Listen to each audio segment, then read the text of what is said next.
Okay, good morning, folks. Hope we're all very well. I see people are joining us on the summit there, all coming in. You're all very welcome. You might just pop a good morning and tell us what the weather is like wherever you are, just into the chat function, just so I know you can hear me. Okay, that would be great. I'm in Dublin, and as always, the sun is shining, and it's a lovely, fresh morning in Dublin. Thank you, Alice. Thank you, everyone. Okay, looks like everyone can hear me okay, which is great.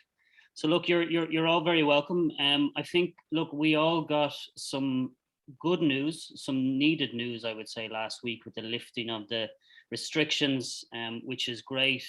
Certainly, I think one thing we saw towards the last few months of last year was a lot of fatigue, I would say, out there amongst workplaces, a lot of fatigue within cultures. And I think we needed a boost. We needed a sort of a lift, and hopefully we're all as recharged as we can be as we head into this year. The spark for this morning's session in terms of content was that war for talent, and that war for talent attraction, talent retention is raging. It's intensifying. If anything, it's got more difficult across industries.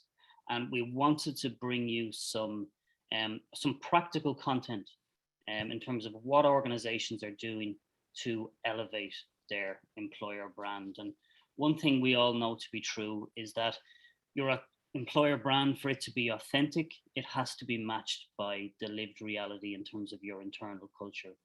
So we work on our culture internally, we look to improve our culture, and that works in concert then with your employer with your employer brand. So those two pieces have to be very much matched. In terms of some housekeeping, just to say the flow that we'll take this morning, we will take a break at around 11:30 for about 10 minutes for a cup of tea or two, and then we'll come back for the second part of the session. We will try and make it as interactive as possible. I know the idea of me talking about interactivity, given my inability around technology, is a dangerous thing. But please feel free to pop your questions into the chat function, and we will, of course, look to answer those questions as towards the end of the session. Yeah, we'll try and make it as interactive as possible. We also have polls running throughout the day that is relevant to those particular speakers and what they are talking about. And we have a prize to give away. I think the details are coming up now on the screen. So we are encouraging people to download a pack. So sorry, we're just waiting on some details to come up there. So look, we have a prize to give away, so keep an eye on the chat function. And if you just click on the link and download the pack and activate it on social media, of course, then you're in with a chance to win a prize. And as I said, we'll have polls happening throughout the day. I don't know if we have a poll coming up here. Marina has just put the link in terms of the prize and the attendee pack into the comment function. And I think we might have a poll coming up now, which is our first poll of the day. And here we go. The question is, do you have an existing employer branding strategy in place in your company? And the answers are yes or no. So I see people are answering there, which is great. We'll give it another few seconds.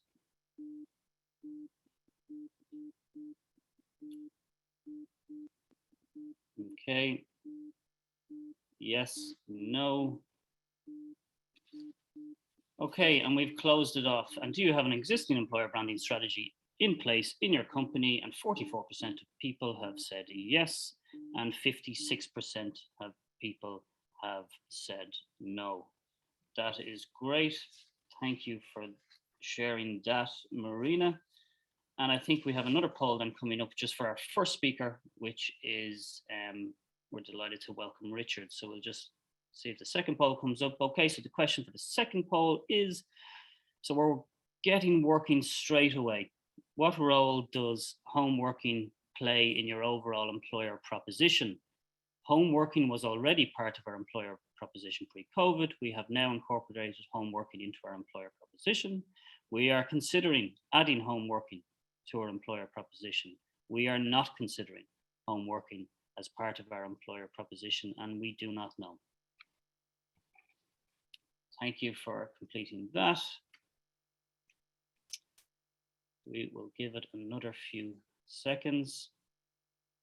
It's like a horse race. Option 2 is winning at the moment.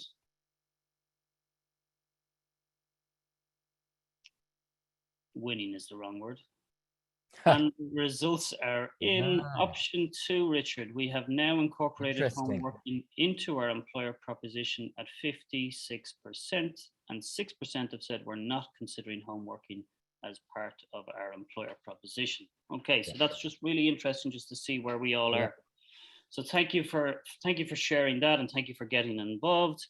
And delighted to say, first up, we have the Global Client Director from Universum, Richard Mosley. Richard wrote the first ever book to be published in employer branding back in 2005.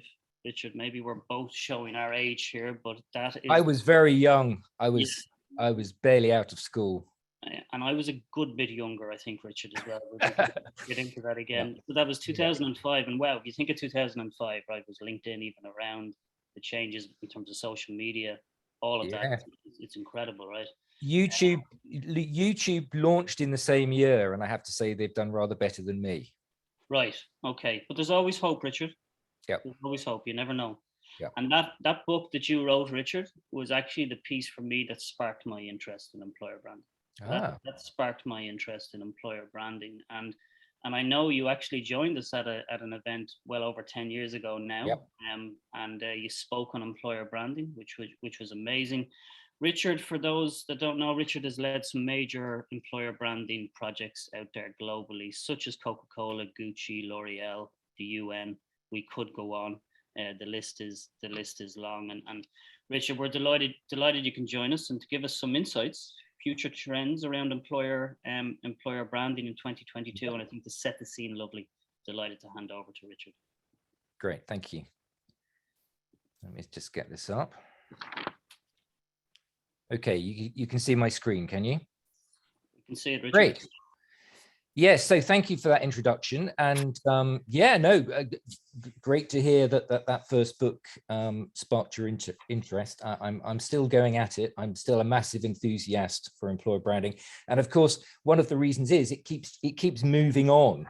There are so many things happening that affect the world of work and therefore employer branding, and we're in one of those moments now. So I have entitled this, and it's the first time I've done this at the front end of the year, Talent Trends and Uncertainties. And they say for a man, there are three things that it's most difficult to say. One is, I don't know. One is, I'm sorry. And the third one is, I love you. I can do two of those, but I'm sorry, I don't know for sure on some of the key issues. But what I really want to do is go through a quick intro to Universum, a bit of an outlook, using some of the manpower data just to put some data on the table right at the front end of this event today, to reinforce some of the points that have been said about a very hot talent market at the moment. And I'm mainly going to focus on remote working, hence the question, but also the consequences. And I think it's the consequences where there are some uncertain outcomes.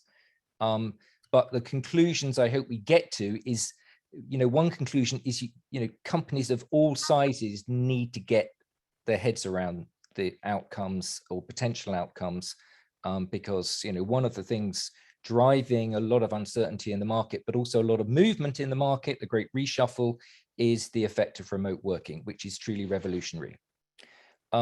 So yes, that book on the left-hand side, still available on Amazon.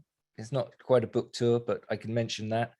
Then followed by Employer Brand Management, Employer Branding for Dummies. Really just, talking through the many examples of work I've been involved in, packed with case studies. And I always find it's kind of nice to reflect on things you've done and draw the conclusions and so on. the last one, Employer Branding for Dummies, is probably the smartest of the 3 books, and the most practical, because I had a dumber fire. When you work for the dummy guides, they give you somebody who keeps saying, so what does that mean, and what do I do as a result of that? So that makes it a good book. So Universum, my employer brand, unsurprisingly, is an employer brand agency. I've been working with them now for 6 or 7 years. Prior to that, I was with TMP and now Radency. Some of you may know. It's a Swedish company, but now part of the Stepstone Group. So we're closely affiliated with Irish Jobs, who I'm sure you know in the local market. Present in 60 markets. We've been in Ireland conducting research since 2014, have a range of clients. And we essentially do 3 things. So we provide research, and I'm going to share some of that with you now. We take that research and help on that strategy for employer branding, often involving the crafting of an employer value proposition.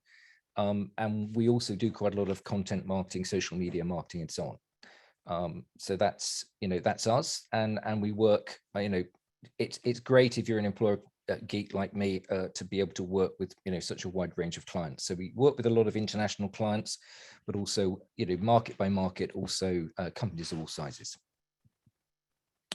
And size-wise, we're about 200 people. I'm always embarrassed by my lack of language abilities. We've got people from 50 plus nationalities, 44 languages. It's a very, very, very kind of diverse and international team, and kind of based all over.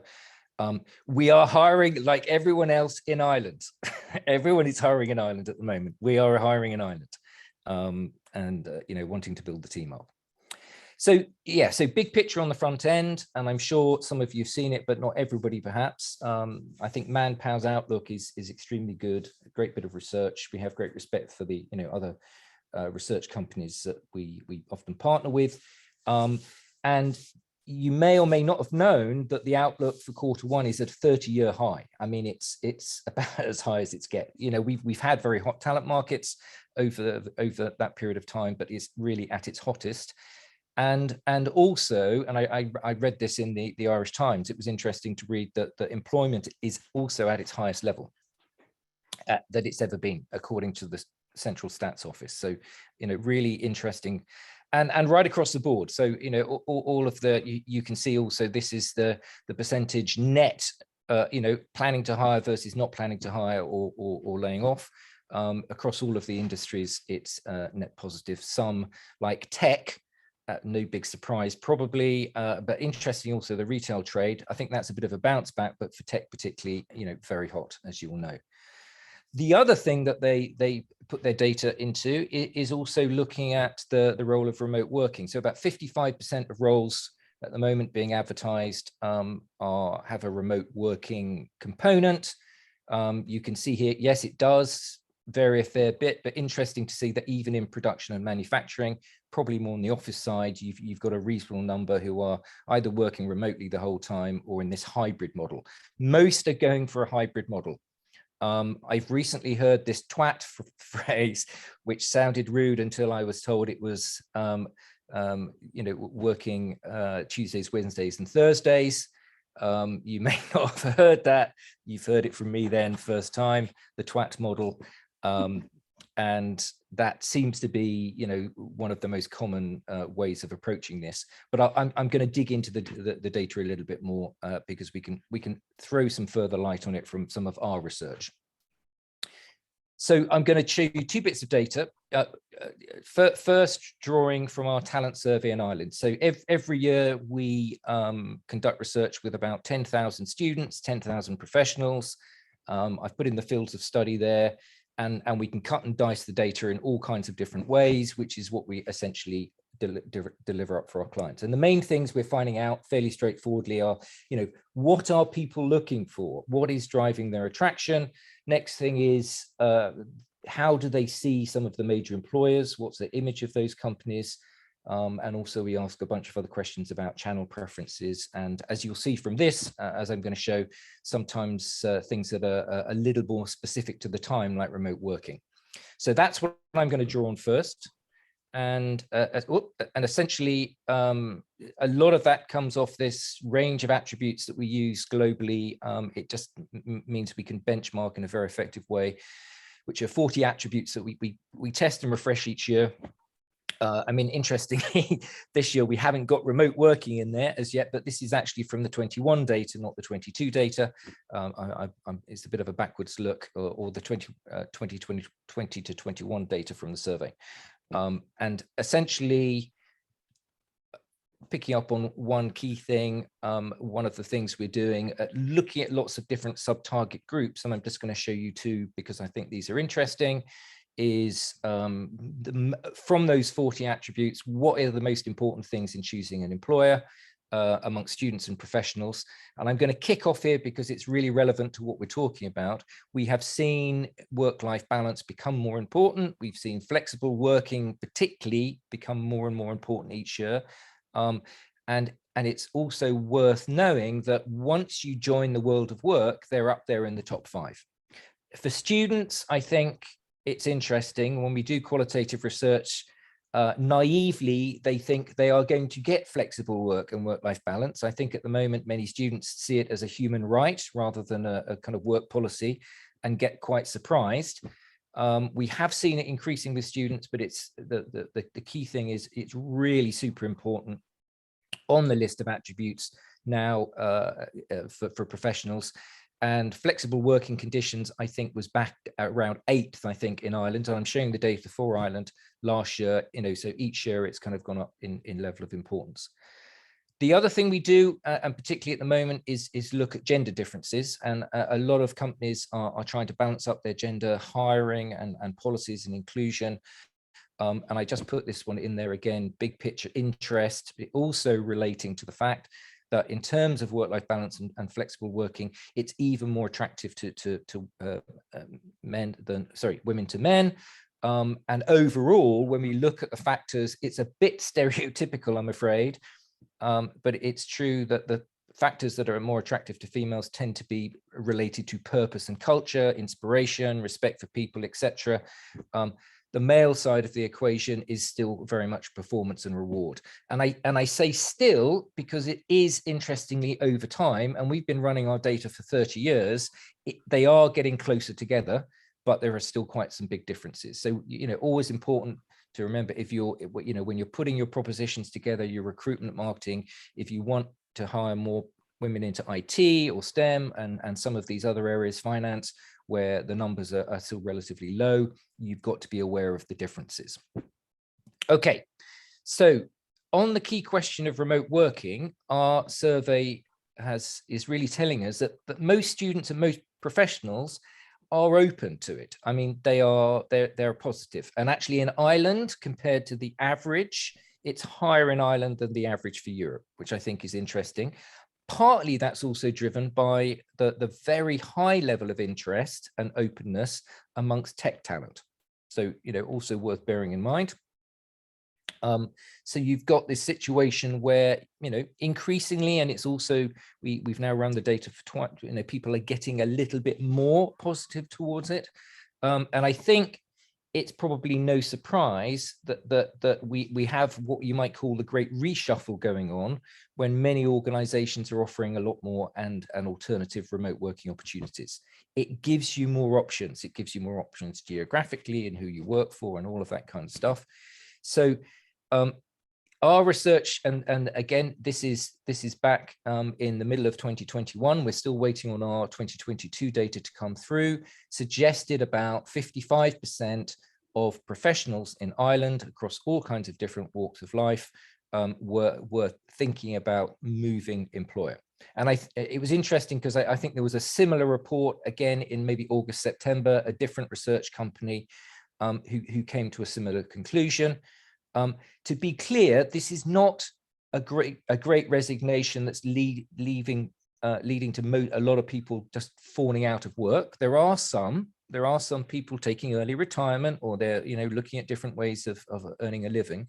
It's mostly a reshuffle. People are moving around jobs, and that's also one of the things driving the hiring. A lot of people are leaving. There's a lot of replacement going on. If you're having that headache internally, it's very common in Ireland. It's very common across the rest of Europe.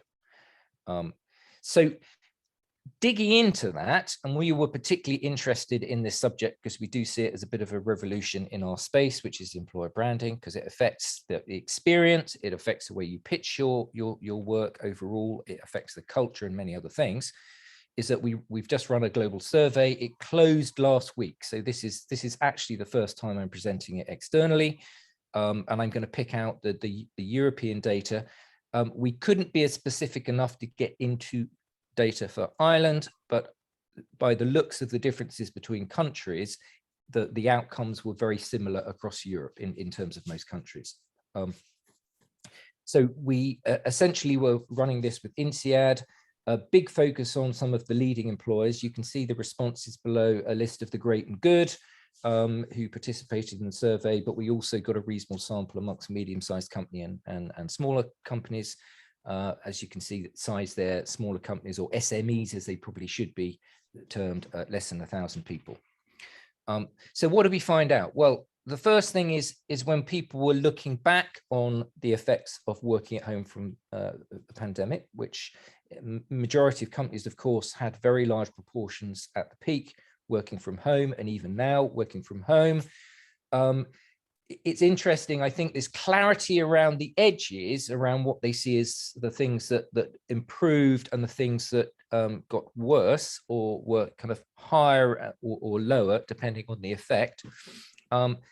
Very positive in terms of environmental impact. I think that was, as you can see there, a vast majority saying, yeah, I mean, we feel that in terms of fewer people traveling, all of those expenses, that's been positive.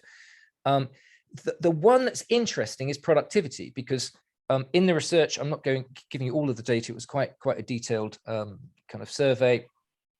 A lot of the concerns prior, when people were looking back to say, why aren't we offering more remote working, was largely productivity. They thought people would not be as productive working from home. In reality, what they found, and most organizations have found, is productivity has gone up. So that, you can see pretty clear there. Very few have said productivity has gone down. On the other side, the biggest concern is social and cultural bonding. You can see that, that it's definitely had an effect on that, and a detrimental effect from most organizations' point of view. The thing that's leaning towards the positive, but a bit mixed, are the three other things. How is this going to affect work-life balance? As we know, that's very important to people. How is it going to affect well-being? Also very important. And overall, what's the effect likely to be on employee engagement? The jury on those things are still a little bit out, and that's what I want to come back to as part of the presentation. But before I go there, let me give you some other figures. So what you've got here, and I will share this data with you as well. So no need to kind of screenshot or anything like that. I'm happy to share this, most of what we have in here with you. So prior to prior to COVID and the big change we had, you've got that on the left-hand side, still with a reasonable number, mainly the smaller companies, 36% enabling some working from home. And if you look at the skew, most of the larger companies, it was much more limited. Actually, in the smaller to medium-sized companies, much more prominent. But going forwards, 81%, and I've seen this figure repeated by LinkedIn and others. I mean, we're not repeating their figure, they're not repeating our figure. This is what we're finding in the research across Europe. Intend to offer more home working going forwards. And you can see on the right-hand side, we've gone from about 36 enabling, a third enabling work from home at least some days per week, to 87% enabling working from home at least some days per week, by which we made that hybrid model. So that is a huge shift, and interesting to quote here Patrick Garland in the Irish News. The hybrid model is no longer a choice.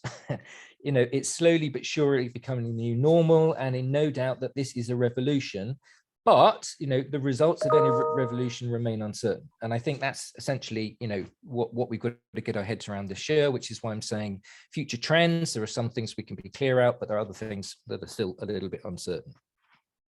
So future remote working policy, what's driving that? So we just divided out, okay, of the 80% or open to hybrid working, what was driving that policy? For those limiting work from home, what is driving that policy? So what's interesting on this one is you see employee well-being on work-life balance on both sides. So it's a reason to offer it. And in some cases, organizations have decided actually it's a reason to limit it to some extent. And the key point that is being looked at as again a potential downside is productivity. So there are still, you know, some people, some organizations who are feeling, look, they've got to limit it for productivity.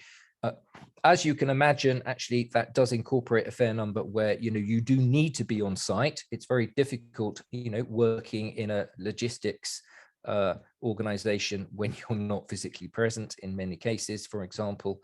But nevertheless, you can see the way it spreads out.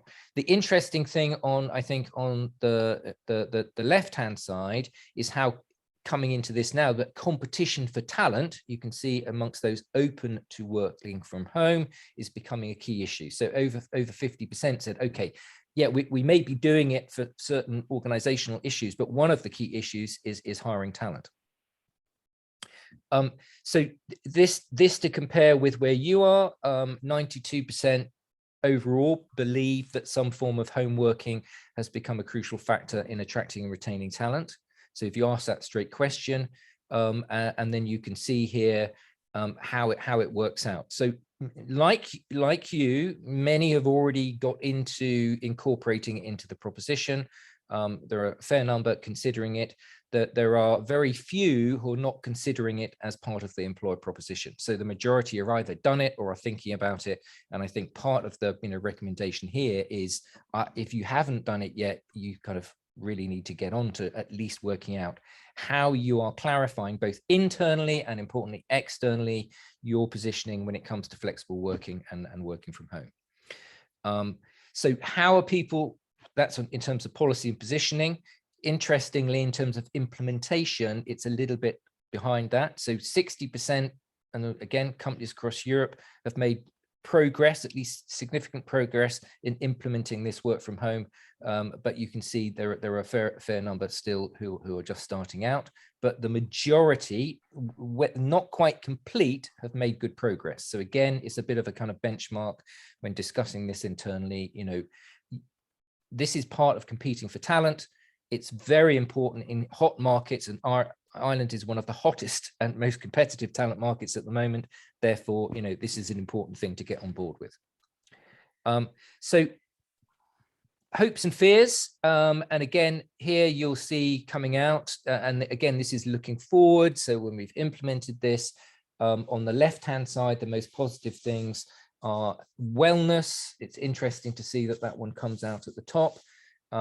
Positive environmental effects, access to more inclusive talent pool, so diversity and inclusion, and also more inclusive in terms of working parents and others. So, you know, it's kind of what's not to like about that picture.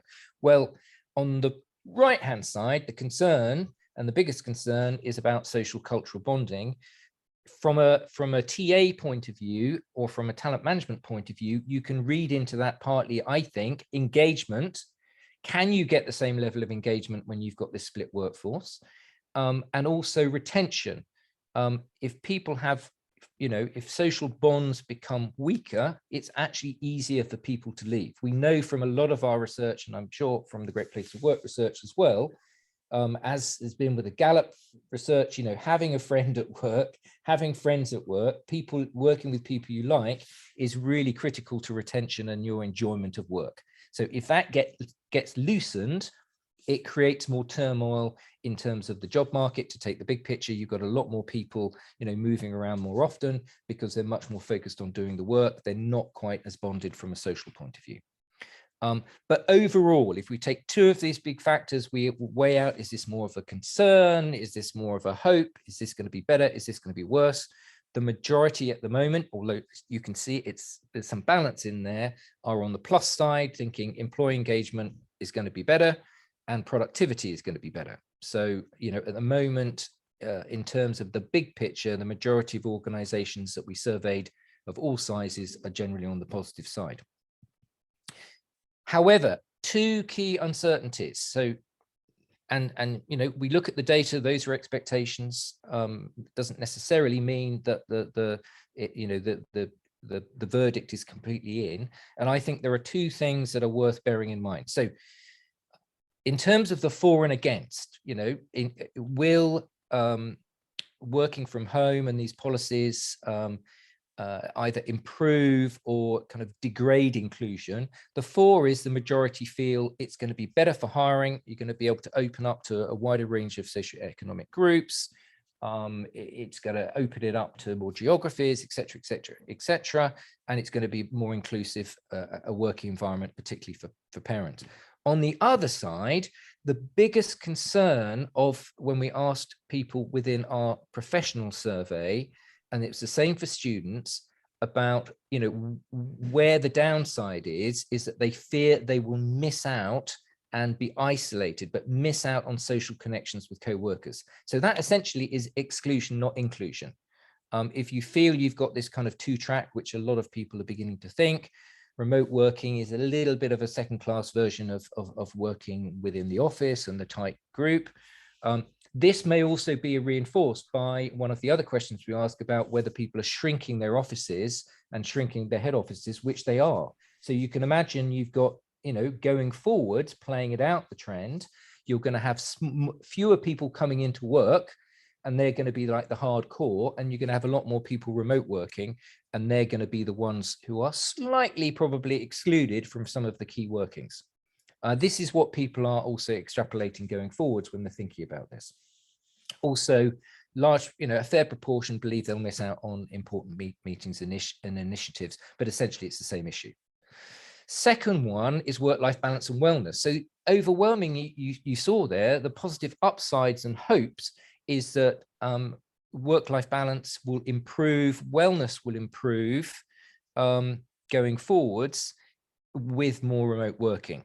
However, and this is working out, and some of this is taking time to work out as well, is research suggests that people are working longer hours than they were pre-remote working.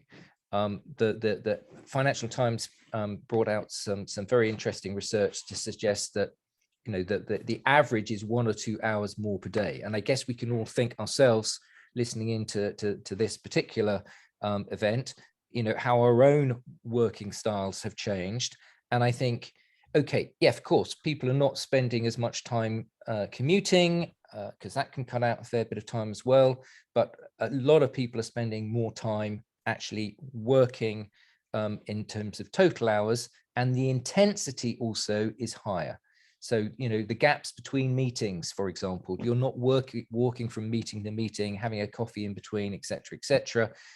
Too many people are reporting they're going from, you know, one teleconference to another, to another, to another, and that is actually causing a lot of drain and stress. US research has just come out as suggesting a very large proportion of remote workers, and this is people who are doing also hybrid, have experienced physical health issues during the past year. And in brackets, I didn't put in there, for the first time.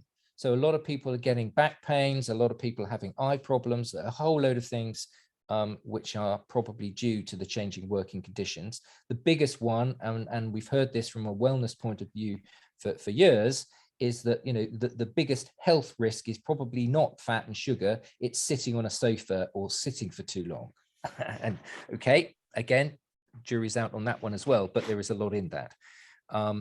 And it is that report below, 78% concerns about the consequences of a sedentary lifestyle. So again, I think the jury's out on that one. And again, with both of these things, both in terms of inclusion and in terms of wellness and in terms of work-life balance, you have to factor that in when you're thinking about, one, your talent management, your people management, but also your proposition. So key conclusions. I think where we can be certain is that we are set for an increasingly candidate-driven market. It's been a strongly candidate-driven market.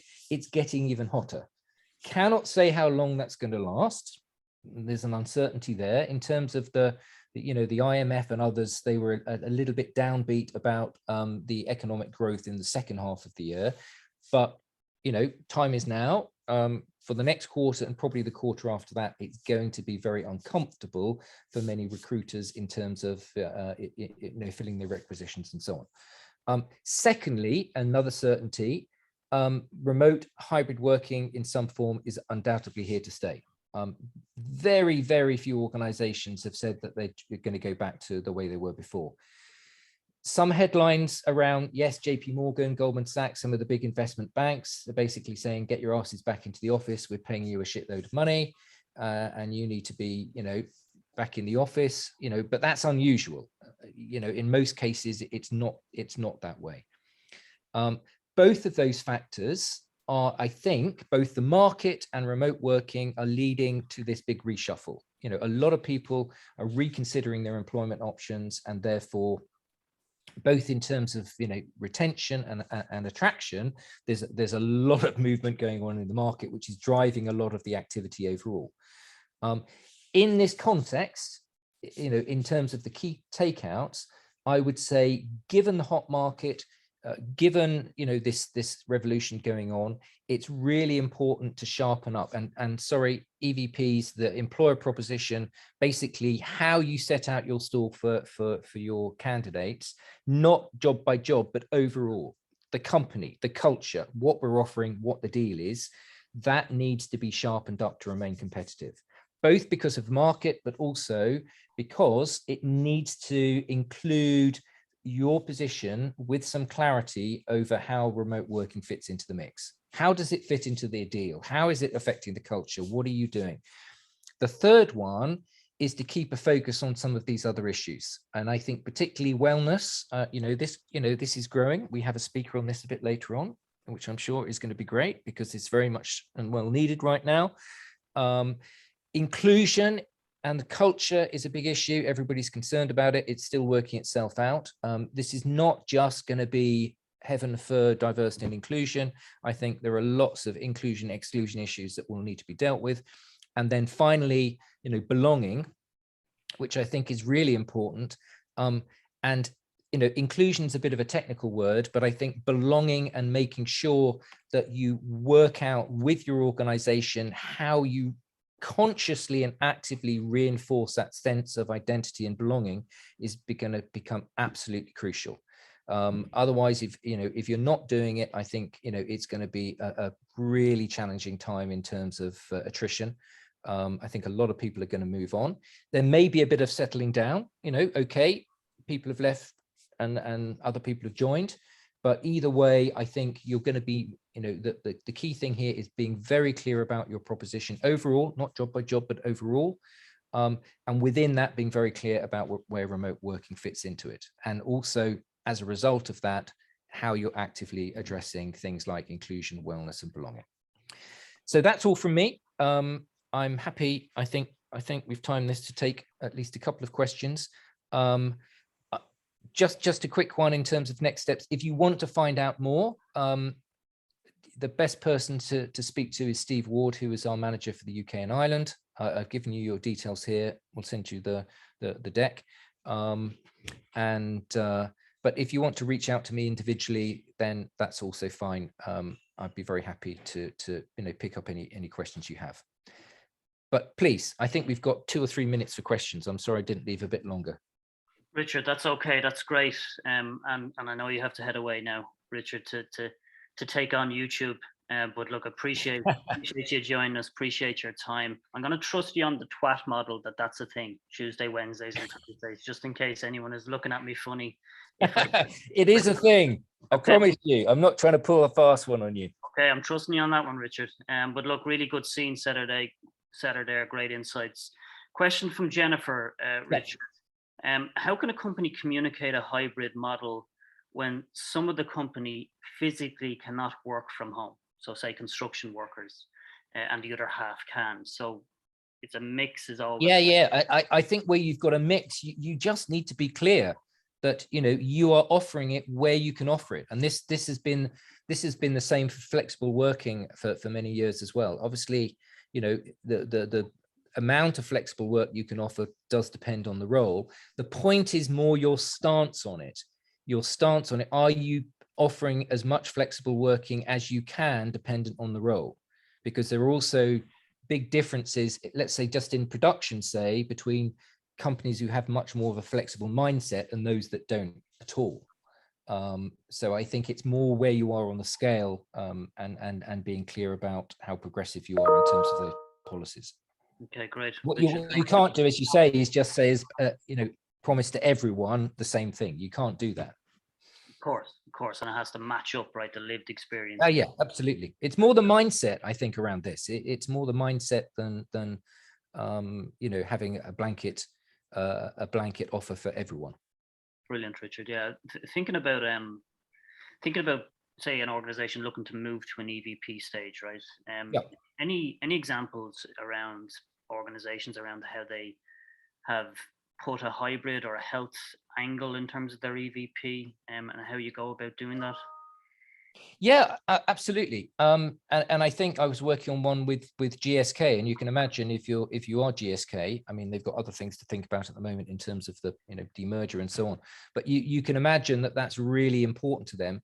Previously, actually, they did not necessarily have wellness and a flexible working within the value proposition, but they've absolutely done that now and made it a very key part. And a lot of that was trying to also, I mean, this is more of a multinational organization, is actually working out what they're currently offering, where their best practices from different parts of the company, and trying to make that more consistent. Trying to bring the best of what they have to the organization as a whole. And just being clear with people where they stand overall in relation to these things. You would expect wellness and things like work-life balance to be absolutely critical to an organization that is all about people living healthier, better lives. But sometimes you have to consciously get into it and make it clear. The whole point about employer value propositions is clarity and focus. Very often in organizations you're kind of there, but people aren't necessarily really clear or consistent about what the priorities are, or what the overall offer is. Brilliant, Richard. Thank you for that. Clarity being key, and I think an element of confidence as well. We've got to be confident in how we front up, right? Yeah. Which of course is really important. Richard, thinking about all the social media trends that are out there, none of which I am part of, in terms of device, tools, platforms, best way to get to sort of a younger generation. Are you seeing anything out there in terms of approaches? Well, I mean, this is like a half an hour answer, I'm afraid, but I think kind of top line is don't ask old people what the latest is. Fortunately, we have a team of very young people who are much closer to this. But also having two teenage children myself, and being a bit of an observer and asking their advice on this as well, both of whom are kind of on the verge of the job market. I would say the first thing is that very, very clearly, social media and the various channels is very important in people's evaluation of companies. I think they get the deal from the website, they get the feel from the social media. And the feel is really important, and the feel is about the stories you tell, the images you show, and it's as much visual as anything else, which is also why the Instagram and now TikTok, sharp, intuitive ways of getting the feel across of the organization is absolutely critical. And there are a bunch of other platforms, but obviously those are the ones where you get the most reach. And often you have to, even though LinkedIn is more of a professional forum, I think most organizations are recognizing that it's best to spend a bit more time and money on the places where your talent spend most of their time. If you're trying to get the feel across, and not talking in a more professional way, sometimes it's even better to be in more of a social channel, because it is more about what's the culture like, what's the feel like, what are the kind of people I'm going to be working with like, etc., etc. So that would be my top line view, and I cannot, I'm afraid, give you you know, specifics about the hottest new social channel, because that's not my bag. Yeah, But I get the general view. Not my bag either, Richard. Not my bag either. But You and me both. one thing I've seen work well is sort of a reverse mentoring type piece where people are tapping into the mindset of the younger talent that they have. Oh yeah, absolutely. And, yeah, what works for them, which is great. Richard, we're getting a lot of thank you very much from Eileen, Ronan. Great presentation. People feeling they've useful things to take back to their employer, which is great. Orla made a great suggestion just on the construction industry question, which was one suggestion a colleague in construction industry suggested was accommodating remote learning and development days for those who can't work remotely. So thinking about what it is that we can. Good suggestion, yeah. What we can do for people. Richard, I know you have to head away, and I really appreciate your time in putting together this piece, and you know, we've got some details on the screen there, but I'd also really encourage people to check out Richard's books if you're interested in the employer branding space. Yeah, and I'll make sure you get I'll send you the presentation so you can distribute it as well. Richard, appreciate that. Thank you very much. My pleasure. Have a good event. Thank you. Great. Thanks a lot, Richard. Brilliant stuff. Okay.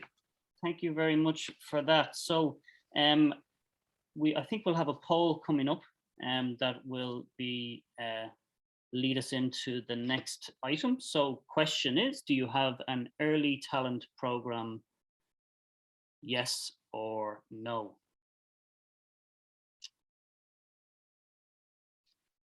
And we're giving the game away as to what the next item is with that question. So do you have an early talent program? Yes or no? We'll just give it a few more seconds.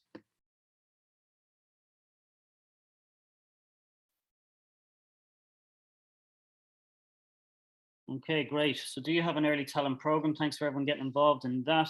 27% of people have said yes, and 73% of people have said no, which is great because that tells us there's lots of use in the insights that'll come from the next piece. So next up from MSD, we have Catherine Beventon and Niamh Dempsey. Catherine is in the talent acquisition space, lots of experience with MSD, and Niamh has actually come through the early talent program that MSD have developed, which I think is really cool. So we'll get to hear from Niamh in terms of her experiences with the program that was in place. Talking to MSD a few weeks ago, I think they have recruited last year over 500 new people, and they're looking to recruit another 500 people this year. I think, Catherine, maybe more. So there's no pressure on that at all. And look, an area of interest for all of us is how we think about the talent that we're looking to attract, how we, I guess, broaden our minds around kind of where that talent pool can come from. And communicating and speaking to early talent, of course, feels like something that's a good opportunity for many organizations. And MSD have been certified as a great place to work. They've been a best workplace and a best workplace for women. So we're delighted that Catherine and Niamh could join us. And Catherine, I will hand over to you. Thanks, Cathal. Thanks, everyone. Welcome to this event. Great talk from Richard there, and certainly taking lots of notes in terms of hybrid models, etc. But I'm here to give you a little bit of an insight into MSD Ireland, focusing really in on our early talent initiatives that we have across all our sites in Ireland. So the screen is sharing okay? Sharing good, Catherine, thank you. Perfect. Okay, so MSD, very large employer in the pharmaceutical area in Ireland. We have 6 sites across Ireland. We have one in MSD Biotech in Dublin, which is near Swords. We have our Red Oak facility in Leopardstown. This is a little bit different to the other manufacturing sites in that we deal with animal health and human health. And we also house some of our global teams who predominantly work remotely all the time. It's a global regional teams hub as well, and that's based in Leopardstown. So the other site is MSD Dunboyne, which was the winner of Great Place to Work last year. So it's MSD's first biologic drug substance single-use commercialization facility based in Dunboyne, County Meath, and this was acquired last September from the Takeda plant. We're very excited about Dunboyne and lots happening in that space. The other site is MSD Carlow, the first vaccines facility built by MSD outside of the US and currently houses 400 employees. Again, formulating fill vaccines and biologic oncology products there in Carlow. MSD Ballydyne in County Tipperary is our oldest site, actually 500 employed there, and it's one of the 2 MSD's commercialization facilities, and it provides products to 25 countries. And Brinny in Cork is 30 years biotech experience and knowledge with 800 plus employees. So we're quite a considerable large employer in terms of footprint for Ireland. Okay, so we employ 2,700 employees in 6 locations. We have invested 3 billion in Ireland, specifically in the pharmaceutical area. And we're the country's leading expert in that sector. 50% of the world's top products are actually net exported throughout the world. And Irish turnover 11.9 billion in 2019. So in terms of, we have biologics, vaccines, sterilization, fill finish in 5 of our sites, and Ballydyne then is, I suppose, unique in terms of it's an API manufacturing and tableting plant. Okay. So we provide lots and lots of products from an R&D, lean manufacturing and operational excellence perspective. But I'm here today to talk about our early talent program, and that poll was very informative. We are very, very passionate about early talent in MSD, and we have a number of early talent programs that we'll discuss. So, for instance, this year we have hired 120 early talent internships, apprentices, graduates, science, engineering, and even outside of those disciplines in finance, HR, etc. So we are very passionate about early talent at MSD. And those numbers, I think, started off a number of years ago, maybe 20 or 30 positions, and it has considerably grown as we support the 6 sites across Ireland. And those internship programs, our students have actually started since the 10th of January, and that will continue to build depending on the college's placement program right throughout the year. Okay, so if you're looking at internships, we will link you to, we're interested in people with certain disciplines and courses, etc. So we will support that for the duration of your internship. Some internships start at 3 months, 6 months, 9 months, 12 months. So it depends on the college, and we will vary a position to suit your studies. You will be based at a single Irish site, and all of the sites are recruiting in that space. And we will provide you with hands-on practical experience. You will be assigned a buddy, a senior leader that you can work with, and you'll work on real projects that has impactful work in the pharmaceutical industry. In terms of the apprenticeship program, this was kicked off last year, and we were delighted to announce we have our first female apprentice starting in our Carlow site, actually. And we were delighted to have a female representation in that space. Again, depending on the program, the duration is 4 to 12 months. You'll be based at a single Irish site, and we will combine the learning and the workplace with the educational training centre under the apprenticeship program. We also have student summer work placements. Oftentimes they come from the employers at MSD. They might have their children, etc., might be looking for a summer work placement as part of their college or their interest, and the duration is 3 months. And again, all of these are advertised on our early talent site as well. Again, you'll apply for the student summer work placement, be allocated to a single site, and we will work with you creating specific, training. You'll be assigned to a specific function, and you learn a lot within that 3 months. And we also provide a transition year program. Okay, so we'll work with the individual schools in terms of that transition term. Again, single Irish site, and you'll certainly gain exposure to the pharmaceutical industry. So when you join us from an early talent perspective, okay, you know, it's very important, and it's been very, very hard the last 2 years when we've been recruiting in that space. We had to kind of move into the virtual space, but we're hoping now as students join and the country starts to open up that we can get back to business. Okay, so we have a very strong early talent program, you know, supporting our interns, graduates, apprentices, etc. on site. So we have virtual coffees.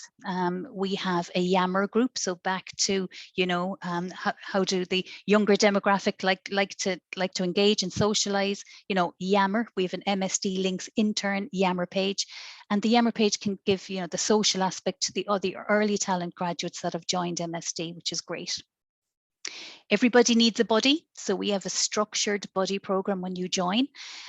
So that buddy will be meeting you regularly, introducing you to your key stakeholders. The site leadership team will be supporting you in finding the canteen, you know, how to use Teams, you know, where the different meeting rooms are, you know, the simple things that people need when you actually land onto a site, etc.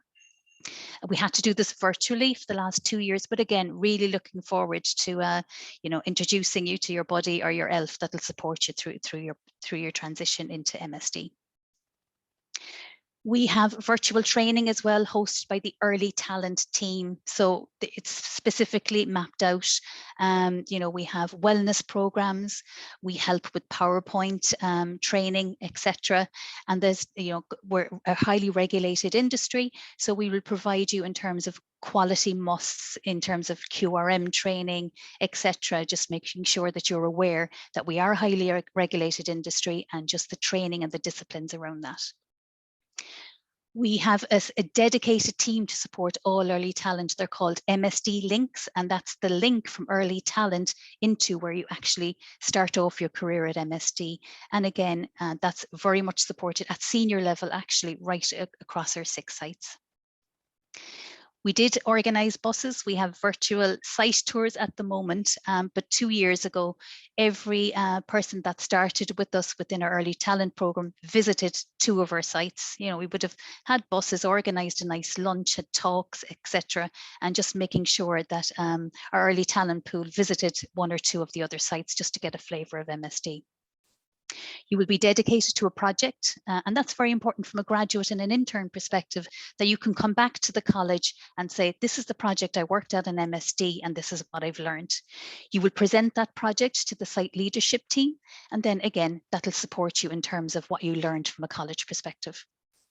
And again, we very much mind our early talent staff when they join, and you will join in All Ireland Induction Day and Graduation Day. And again, 2 years ago, we did that in Mount Juliet. You know, we had an induction day. SLT members came down to meet everybody with a nice lunch, training, etc. And we're hoping that we'll start to get back in, out to the colleges, out to these events again, so that we can meet our early talent pool that we've only been meeting virtually so far. Okay, so again, you know, we put a lot of, I suppose, thought into LinkedIn and social media and how the early talent pool communicates. We spoke about Yammer, but we have LinkedIn and social media pages, especially dedicated to our early talent pool. We provide interview skills for them. We give top 10 tips. We conduct CBI interviews, competency-based interviews with our top talent, preparing them for the future, especially in the intern space when they leave and they go back and they graduate, and then they're back in the graduate pool trying to come back and secure their career from an early perspective. We give tips on CV skills, and we have an early talent hiring manager interview clinic to set them up for success as well as they progress. So be part of a team that makes a difference. Join an impressive network of professionals. As I said, there's 120 due to join us over the next number of months. Take the first step to an incredible career. Form great friendships. Oftentimes our interns will leave us, go off and graduate, and they'll come back into us again. And those graduates then will support us from an early talent perspective in terms of telling their story. We have Niamh on the line, and you know, she was great helping, you know, in the interview process for graduates, etc. And that's what people want to hear about. They don't want to hear really from a senior leader. They want to know what the culture is like, what Niamh's story is like, what a day in the life is, and they'll form great friendships going forward. Obviously, important to gain the technical and leadership business experience as well. And, you know, it's a huge pharmaceutical industry, and, you know, from an Ireland and a global perspective, it's a great experience. And important too to have fun. So again, I have this deck shared with Cathal and Marina. These are some of our graduates. They're the testimonials. You can you know, read those at your leisure. We'll certainly share the deck with you. And again, they're up on our website as well. And, you know, they'll share their stories with you. Okay, so application process. So again, submit a CV. Complete an online assessment if shortlisted. You'll be invited to a guest engagement day, and we're hoping that'll be in a hotel somewhere that we can actually physically meet people in and around March or April timeframe. We have a rapid turnaround for job offers. It's very, very competitive out there. So you're probably interviewed on one day and probably job offered the next. So again, in terms of, you know, outside of the main role, just to let you know that we have dedicated 1,400 hours of volunteer work. We have, you know, everybody gets time off to give back to the community, etc. We have donated 4.1 million in terms of medical education in Ireland. 5.8 million has been contributed from a CSR and a community perspective, and we support over 505 charity projects that are supported by MSD. So again, that's the website for our student opportunities page.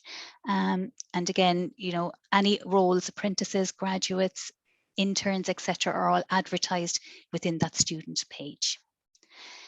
So I'm going to introduce you now to my colleague, Niamh Dempsey. Niamh, recent graduate, but now working in manufacturing operations at Dunboyne. And Niamh is going to share her story with you all.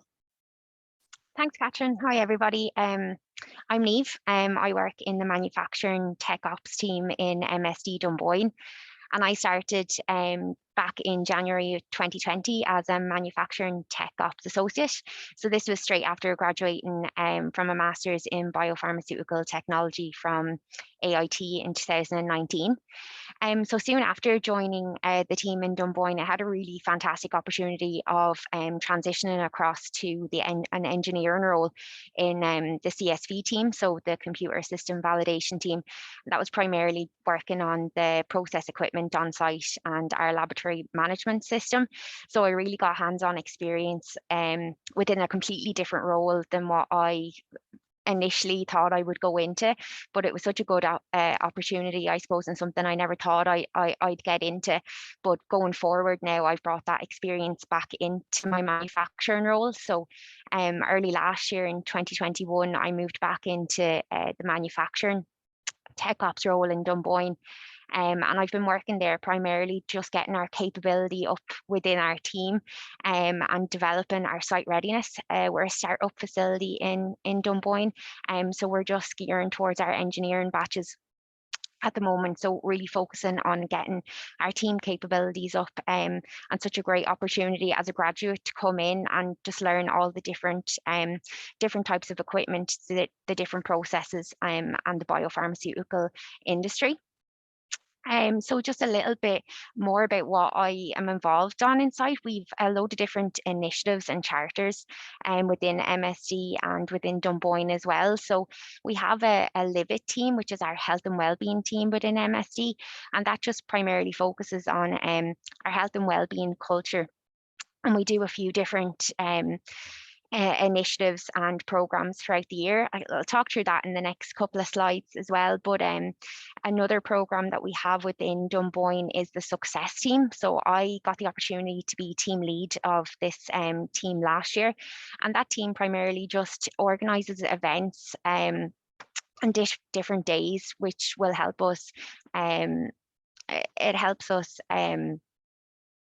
give back, I suppose, to the team within Dunboyne and help us celebrate all the different achievements that we've made within MSD and within Dunboyne. So I know we had to do a lot of different virtual things last year instead of on site, but we did a virtual day at the races, and I also was able to organise a drive-in cinema for all our colleagues and their families as well. So it was a really good opportunity to be not only a team lead for a project, but a really good way to network, I suppose, across MSD and within my own site as well. So I'm just going to talk through MSD Dunboyne then on the next slide. So it is MSD Dunboyne is a state-of-the-art biologics manufacturing facility. So we're the latest to join the MSD group, and we joined in September of 2020. So we're the first single-use commercialization facility within the MSD network, and will support commercialization for MSD biologics pipeline. So at the moment, we currently have about 250 people with us in Dunboyne, and about 150 open positions this year. A great thing about Dunboyne is, I suppose, we're designed for expansion capabilities. So this will just allow for our operations to ramp up when the needs of the patients change. Within Dunboyne, we have a range of different roles and capabilities within the team. So they range from manufacturing to QA, procurement, finance, and so on. So there's a lot of different roles and opportunities to get involved in. And as you heard from my experience, I went from an engineering role back to manufacturing, so great opportunities to do that as well. And then just on our culture, we're really driven for an ethos of agile thinking. Dunboyne works slightly different, particularly in our manufacturing role, in which we don't primarily work within one section, but we can transition between our upstream and our downstream departments. So that's within our manufacturing facility. So a really good way of, I suppose, getting a broad knowledge of the whole process and all the equipment that comes along with it as well. So I'm just going to talk about clubs and societies that are involved, or you can get involved with in MSD as well. So this is something I really got involved in my first couple of years within MSD and within Dunboyne. So I mentioned before the Live It team. So that's the health and wellbeing team in MSD, and they encourage the workforce to take care of their health and well-being. So each MSD site has its own Live It team, and they'll support then at large MSD or local initiatives. So their mission is to create a culture of well-being. So there's 4 main pillars. We have balance it, move it, fuel it, and prevent it. So we do a range of different kind of activities throughout the year. I know at the moment we're doing live hit it sessions, primarily for people working from home to get that activity up.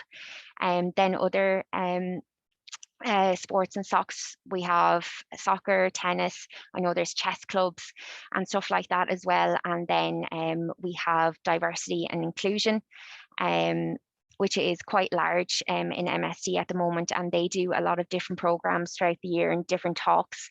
A couple of different talks are I Am Me at MSD, or there was a talk recently, Black and Irish, which uncovering the unconscious bias.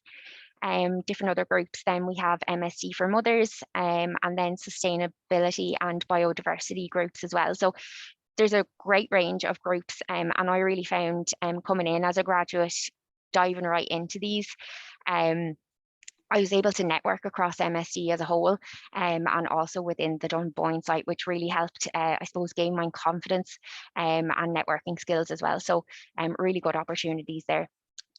So that's all from me as my graduate.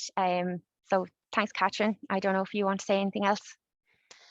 Thanks, Niamh. Very passionate story, so thanks for sharing. But I'm happy to open up to questions if there's questions. Cathal, I know we're a little bit over time there, so I'll leave it up to you. That's brilliant, Catherine, Niamh. That's fantastic. I have one question for you, Niamh, and then what we'll do is we will pop some of the questions into the Q&A, Catherine, and if you get a chance maybe to have a look at them. There's one question around the senior team's role in the early talent initiative, which would be great. Niamh, it's clear that you are not just doing your job, you're going above and beyond and getting involved in lots of things. Is that just something that's within you, or are you seeing something from the company that's driving that? Yeah, it's definitely been driven in the company. So we would have one-to-ones with our own managers, and then at the senior level as well. And they really want to focus on, I suppose, your career, but also your personal development within the company. So be it getting involved in different initiatives, and you're not pushed into doing anything like this. Obviously, people have their own interests. So there's opportunities every year to join different groups and different societies, or within that year as well. Yeah, so it's great from the company, and everything is broadcasted a lot. So a lot of people on site here that I know are involved in different groups. Niamh, it's fantastic, and really appreciate you joining us along with Catherine and MSD. Are lucky to have you, Niamh. Thanks, Cathal. So thanks very much for joining us. Kathleen, your question is gone into the Q&A, and we'll answer that now. So that's brilliant. Really appreciate that, Catherine and Niamh. I think we have another call coming up just now in terms of our next speaker. So lots of great ideas there in that presentation. Okay, so poll question: which tool do you use to promote your employer brand? The career page of the website, social media channels, digital advertisement, paper or street advertisement, or other? Let us know in the chat. And social media channels is now winning the race. I feel like a horse racing commentator, and we have social media channels leading, with career page of the website coming in a close second. We'll leave it going for a few more seconds. Okay, thank you to everyone for getting involved in that. It's brilliant. Okay, so which tool do you use to promote your employer brand? 70% of people have said the career page of the website. 87% of people have said social media channels, 24% digital advertisement, 9% paper or street ad, and 3% are on the other. And thank you, Sinead, popped in a comment around they use sponsorships as a key piece in terms of promoting your employer brand. So that's great to see. Thanks to everyone for getting involved in that. Now, our last presentation just before the break, and just to remind everyone, because I know Paul Keegan told us in the chat that he's frantically screenshotting like a madman. It's okay, Paul. We will send out the slides after. Grab a cup of tea, enjoy the content. Everything is fine. So next up, we have Breed O'Carroll, who is the Global HR Director from Expleo.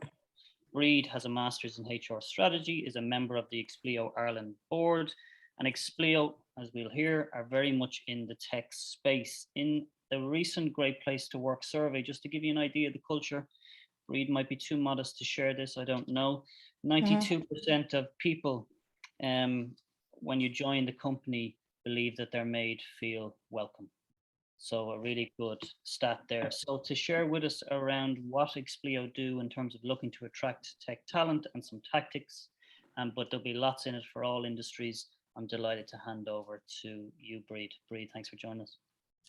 Thanks, Cathal. I'm delighted to be here this morning. Thank you for that lovely introduction. I don't hear it very often. Today, what I really want to share with the group is I have lots of slides. I will talk my way through some of them. I much prefer people to ask questions as well and try and get the most out of the time that we have. And I don't want people to get overly bogged down on the slides that I'm about to go through. I'm particularly pleased to be here today, really, because I'm talking about how we amplify our brand, our Expleo brand, how we attract people into this very challenging market that we're all working in. We all know it's difficult. I'm in the tech space, so it's really difficult. And we've really had to try and up our brand and up our visibility as much as possible so that we are in a position where people want to come and work with us. Why are we different? How do we differentiate ourselves to other employers? So that's what my presentation today is going to be about. Feel free to put questions in the chat or connect on LinkedIn. I'm always happy to meet people when, if they want to meet, when we're now able to connect, now that our world is opening up again, we might be able to have a cup of coffee. Always happen, open door, no problem if anybody ever wants to reach out on anything we talk about today. First of all, I should ask, are my slides okay? Can we see? we're not having any, yeah. Yes, we can see, but not full screen, Bridge. Okay. Okay, so just to go through, I'm going to talk to you a bit about Expleo and our journey, because our brand is quite new. We rebranded in 2019, so it's only year 3, or we're heading into year 4. So it's quite a bit of a change for us as well. So I want to talk a little bit about our organization, and to give you just an introduction in terms of what we do globally and what we do locally here in Ireland. Then I'm going to talk about attracting and retaining talent in 2022, very much about, you know, what are we doing differently, but not just what are we doing differently, because sometimes we have to make sure that we're doing the fundamentals right. And I don't think there's much point in doing all the really nice stuff until you've got the really important stuff working. And then I'm going to talk to you about our very popular Expleo Brand Ambassadors program, which was launched by our marketing department in Dublin a couple of years back, and how we live our brand, I guess, internally in our organization. So what are we doing externally to amplify our brand and attract people to our company, but what are we doing internally as well to retain our people? What are we doing to make Expleo a great place to work? So I'm not going to get into all of the, I'm not going to go back to 1966, don't worry, and work my way up to 2021. I'll give you a very high level overview of what our organization is and how we've come about. So some of you may be familiar with SQS, which was a software quality systems set up in the 80s, and it has been in Dublin and worked with lots of various industries, from telecoms to energy and utilities, and mostly in testing software. So we have a lot of quality assurance testers. We have grown significantly from, right from the early 2000s up until now. We're at a headcount in Ireland of 550 people. Back in make sure I get my year right, back in 2018, we were acquired by a large engineering organization called Asystem, who were headquartered in Paris. And we have come together in a nice form of engineering and technology. And now we are selling our services together globally, and partnering together locally and globally. We rebranded to a great name called Expleo with lovely purple colors. You might see a lot of our advertisements around the city. We tend to do them in around the North Wall Quay, where our offices are. You might have seen a bus heading around the city with our brand on it. So a lot of work done by our marketing teams, in particular, when your brand is new and you're in a very competitive market, you really have to find out how you stand out. Why are you different? And I think we've done a good bit of work that I'll share with you on how we have tried to differentiate ourselves from our competition. Okay, so what do we do? So we're a global engineering, technology and consulting service provider. We partner with lots of organizations. We partner with banks in Dublin. We partner with insurance companies. We partner with energy and utilities. And mostly it's to do with supporting them with large change programs. So if you need somebody to test your software, if you're having a change in your organization, we can consult with you on what that change could look like, and bring in technology into the fold. Sometimes our clients don't necessarily know what they need, so we're able to help them figure out, what could work for them. We're global, but we're also local as well, as you need us to be. So yes, we're a large organization. We've got 15,000 employees. And globally, and then more locally, we've got about 450 in Dublin and about 100, heading towards 150 in Belfast. Our larger, you can see we've got 30 countries, so this is fantastic in terms of our own retention. A lot of our employees, particularly our new people coming in that are graduating, they want to work in an organization that will offer international opportunities. We're glad to say that we can do that in the company that we have, and everything from Europe right to the States, and all of our opportunities then are shared on our careers page. Strength in numbers, we're €1 billion, I should say, in revenue, 15,000 employees, and I've already mentioned that we're in 30 locations. So people often ask me, you know, when I talk about where I work, well, what does that really mean? And what does the company really do? It's like when you're, you know, when you go home to your parents and you're saying, yeah, no, I work in HR, and, you know, and the conversation stops quite quickly. So you have to make yourself interesting and as I say, differentiate yourself from your competitors. So what can people relate to? What's happening in the world? You know, where do we fit in Expleo into COVID? What have we done to support COVID change, for example? There's an awful lot of talk about, you know, being greener. What have we done in that space to help our economy and our world, I suppose, be more efficient? So one of the biggest areas that we worked in was on the COVID app, the COVID tracker app. Going back into 2020, we were able to support with the testing of the software that was used behind that tracking. So you can imagine at that particular time trying to figure out for the HSE, trying to figure out, gosh, this is a feast. How are we actually going to be able to manage it all? And we were really pleased to be able to partner with them and say that we were the providers, one of the providers behind supporting them develop that app. So that's meaningful, I think, for candidates, and it's meaningful for our internal employees as well, when they can associate our brand with something that really does provide help and support to the wider world. Okay, a couple of other examples as well, just to bring it to life. We work with SSE around energy providers again, and testing and project management to make sure that we get their products to the market faster. And then separately from the engineering side of our organization, mostly across the UK and France, we would help them launch their schedules, in particular around, you know, the data that they use on the airplanes, some of the software and technology that's used, but also on the engineering CAD side of design, which will be done mostly on our engineering sites across the UK. So again, some very interesting projects that I think people can relate to, and I hope and are mostly interested in terms of joining our company.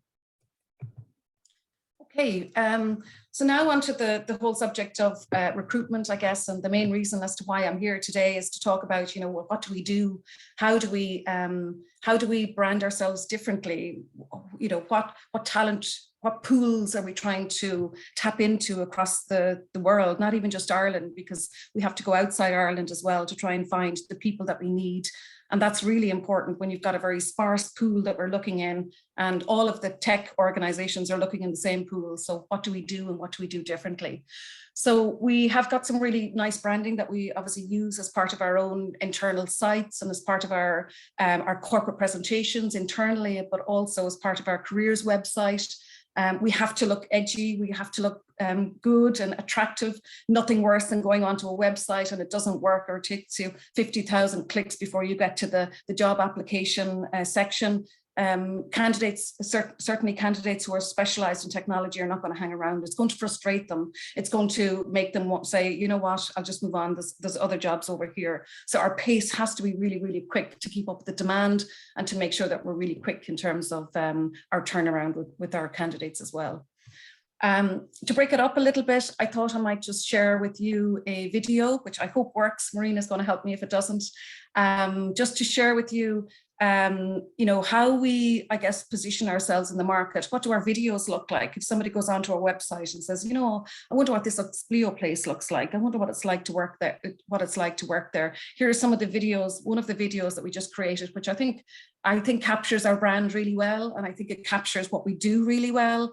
It only takes 45 seconds. So just bear with me while I try and get this going.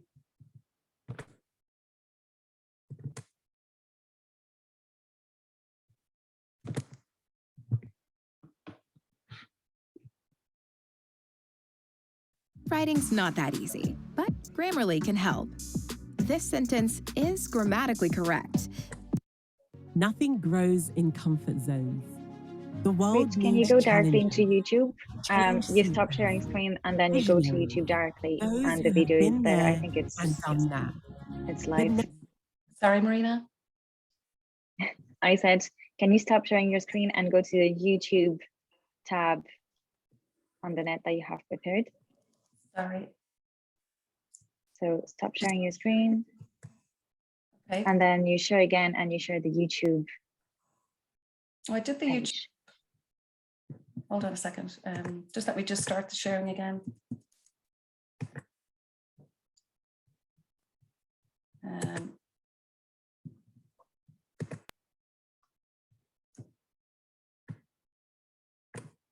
Challengers, Great. change Full seekers, screen.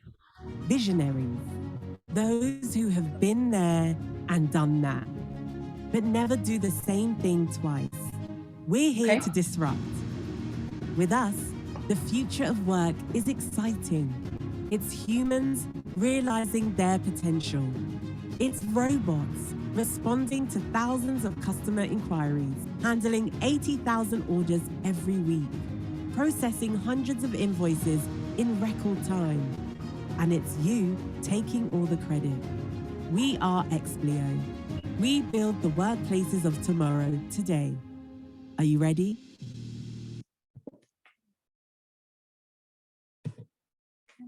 Back to my presentation. You can stop sharing your screen again. Yeah, and share screen with your presentation again, Bridge. Thank you.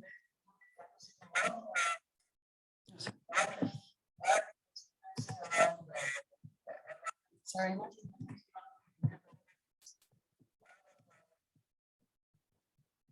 Sorry, Marina. No problem. Take your time. Get back into this.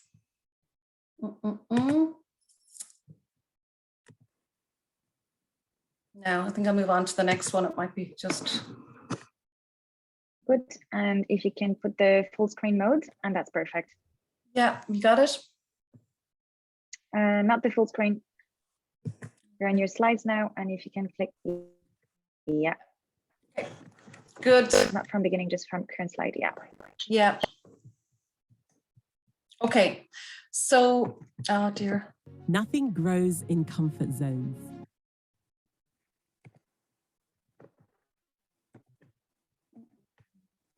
Sorry. Not allowing me to do it, sorry. Okay. Is that okay?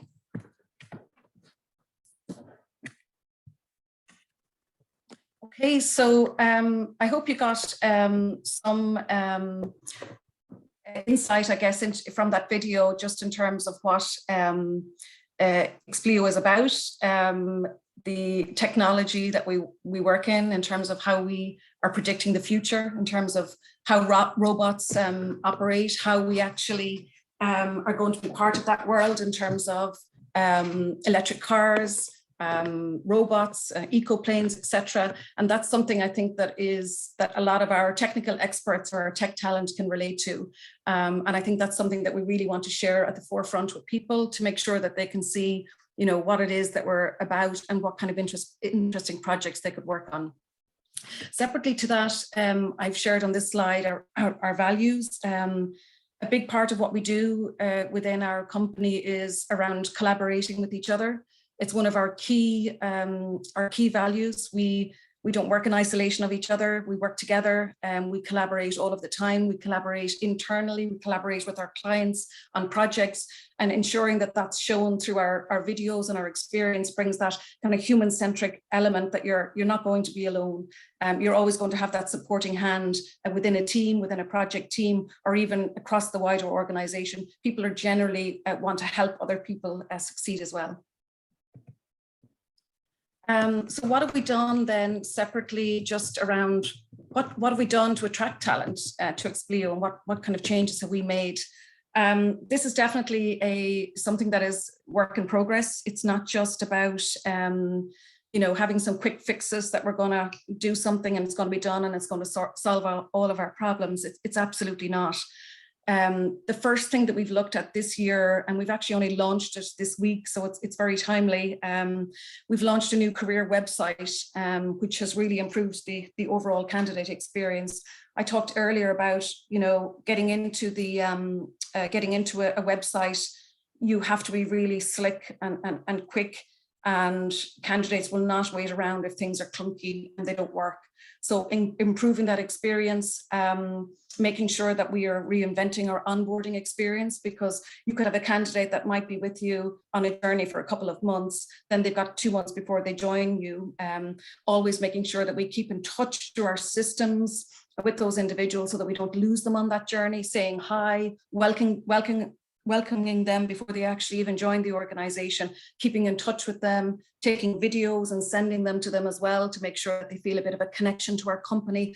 And that's all part of our new careers website launch and helping improve and reinvent our onboarding experience. So one of our, I suppose, learnings really over the last couple of years is, you know, it doesn't stop from just hiring and onboard and moving into onboard. They all move together. So when you hire somebody, it's not like it moves on to a different function. It has to continue, that experience has to continue to be lived right through from when you hire the person right through until they leave your company. I think it was Catherine that mentioned from MSD as well. We have to be really quick on offers. So any of our recruitment process is shared with everybody on our website. Timelines, we need to offer now within 24 hours. If we don't do that, we're not quick enough. We're not with the pace. We're not able to get the people that we want. So that's something that we are recruiting. We're expanding in Dublin quite greatly at the moment. We've got a couple of, just signed off on 2 new roles this week for recruitment. So it's getting bigger, and that pace is even becoming, and pressure is even becoming more visible to us, even particularly when we've just come back over Christmas, in terms of the amount of work that's out there, the amount of projects that are out there. Some that have been paused perhaps because of COVID are now getting back in line again. So we have to make sure that our recruitment process is really tight, really well, and shared with our applicants. Targeting approach, we now have a targeted approach to audience profiles. So it's not just, you know, one size fits all. If you can't find the people, if you're in a sparse pool looking for candidates, then you need to change something, because you might, you know, think, well, actually, do we really need that qualification?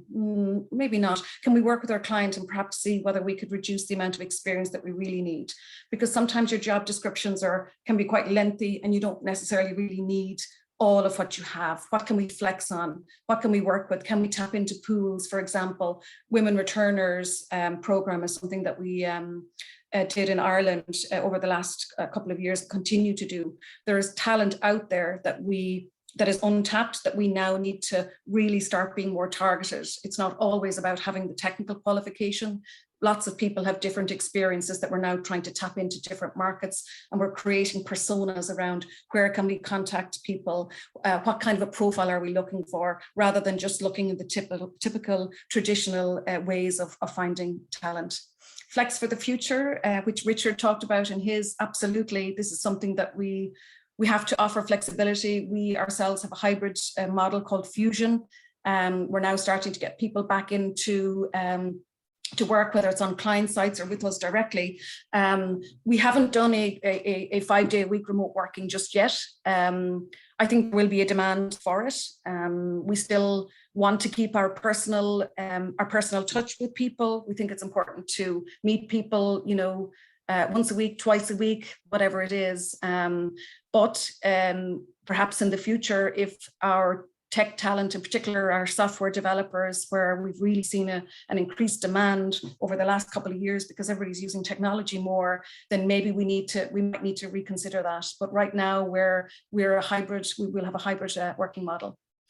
Our people, so Glassdoor reviews, we think is only for people that leave the organization. It's not. Get your employees involved in your company brand, ask them to write reviews, write honest reviews.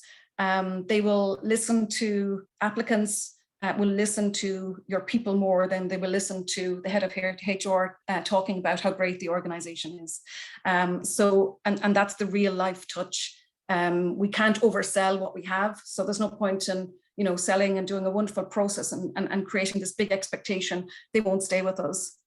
So we have to be very real, and we need to get our people to the forefront, which is what we're doing through our videos, getting people to get onto Glassdoor, get onto LinkedIn, tell us what it's like, tell us your story, and we're sharing that then externally with our candidates. Okay, back to our people again. Might be very simple, but our employee referral program is one of our great successes in Expleo. there's nothing I think that is more influential than our own employees' social networks to refer people to come and work for our company. If your friend or an ex-colleague or somebody in your list says that, I think it's a great place to work in Expleo. It's a good place, they're very flexible, the leadership are good. Coming from your employees, it means so much. To have that validation. And again, we have created a list of employee stories on our careers website. I will share the URL for the website so you can take a little bit of time yourself if you're interested in going in just to hear about some of those stories. It's not just, random. We've picked people that are graduates have come into our organization. We've picked people who have moved career direction. We've picked people who have a bit more of an experienced professional. So it'll give you a sense kind of from all angles as to what it's like to work at Expleo. Okay, press releases when you've got business growth is really important for your brand. How you do that is also important internally. So it might sound like great news to say, wow, we're creating 100 new jobs in Belfast. Isn't that absolutely fantastic? Get it out there, get it in the tech news, get it in the media, get it in BBC. The first thing I would say is tell your employees first. There's nothing like finding out something about your employer on the news before you realize and hear from it internally yourself. It's really important to bring them with you to share the success, and you will. My feedback and my experience is you get a lot of pride from people when you hear that your business is in the news and people are talking about it. And it's that sense of connection with your organization that really comes to life, particularly if you're front and center in the media. It does create a sense of pride, particularly if you're keeping your employees informed and on the journey with you. Really important to share that information and business updates with them all of the time. Okay, how do we retain talent? Okay, so, wow, that's a big question in January 2022 because it's challenging. We've managed to keep a good hold. I think a lot of employers on attrition, but we've seen all the evidence. You've listened to Richard this morning in terms of attrition and what's expected and the amount of numbers of people that are expected to leave. So this isn't something that we do, on an annual basis. We don't just do our Great Place to Work, great survey on an annual basis. We check in all of the time with people. You need to have a strong feedback loop. A lot of our employees are not based in an office. Okay, I know we're all online at the moment, but they're on client sites working with clients. So we really have to make an effort to connect with them, a huge effort. So we've got that strong feedback loop and we have we touch base with them and ask them questions. How are you feeling? Anything going on this week?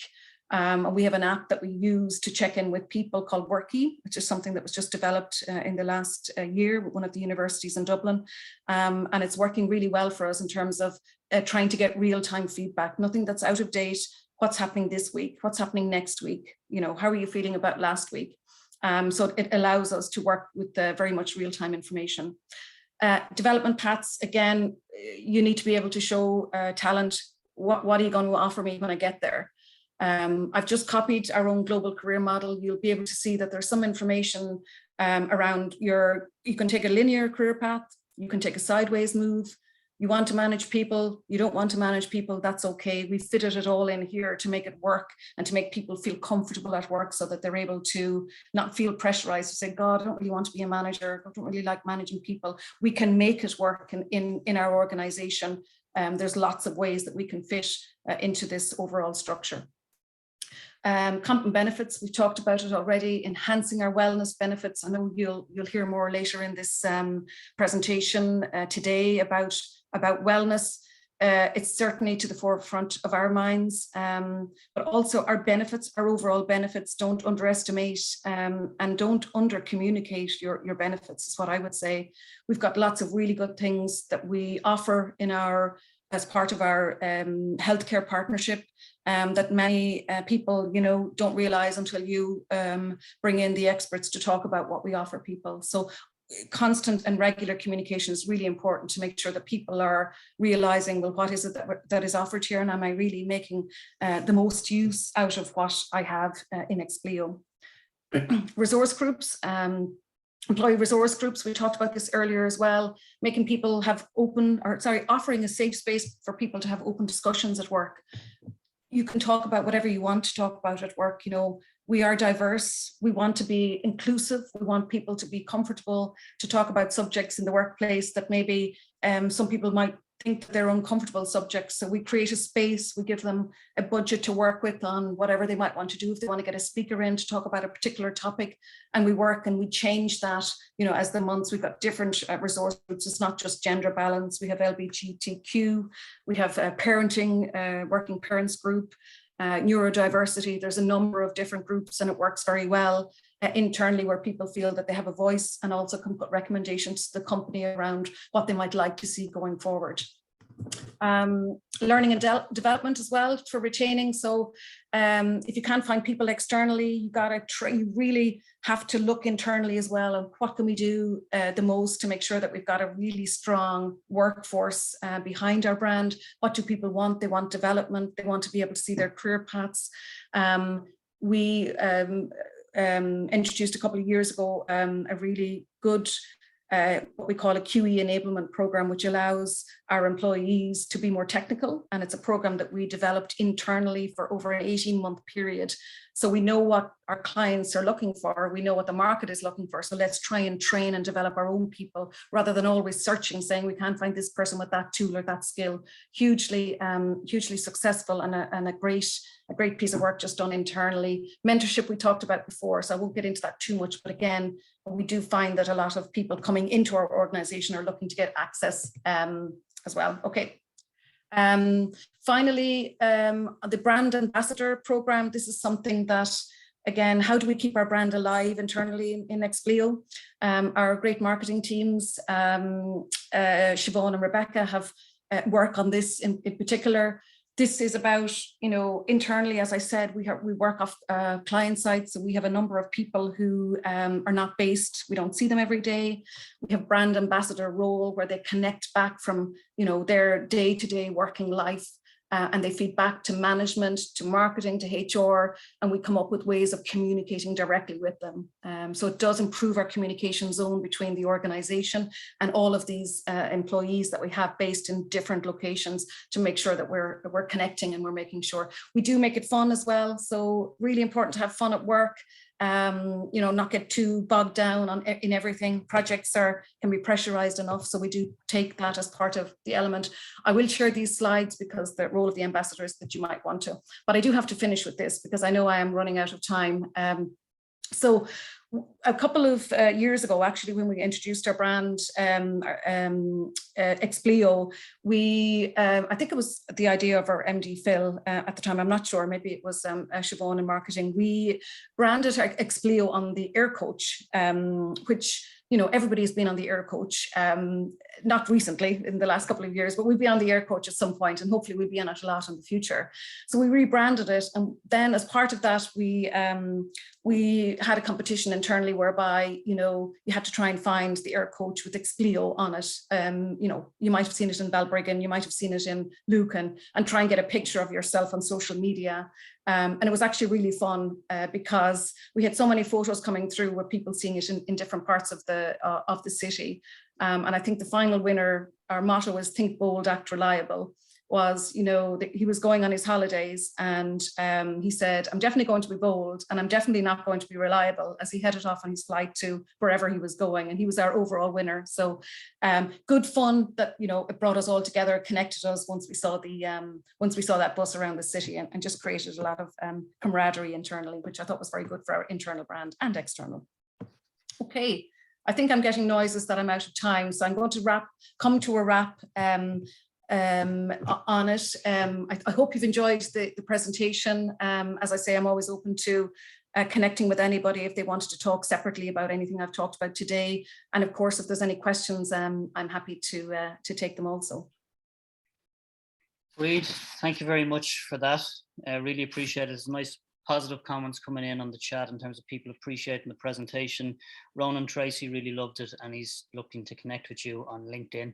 So we might check that out. There's some questions coming in as well, Breed. I know if you're able to join us at the end, we'd love to be able to put a couple of those questions to you. So listen, thank you everyone this morning. We're going to take a 3-minute break, and after that we have presentations from WaterWipes, Tesco, Healthy Place to Work, and Distilled. So just enough time to make a cup of tea. Thanks for joining us. See you after the break.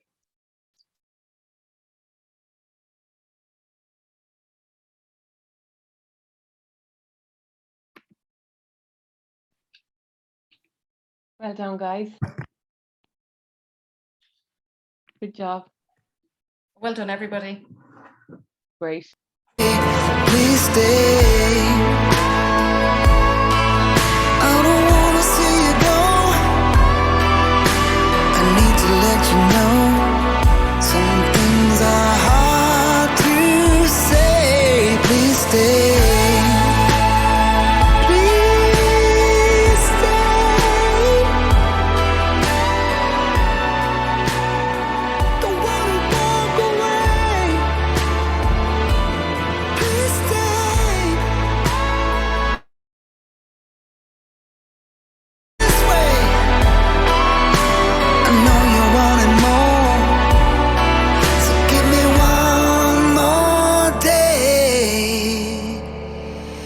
Please stay.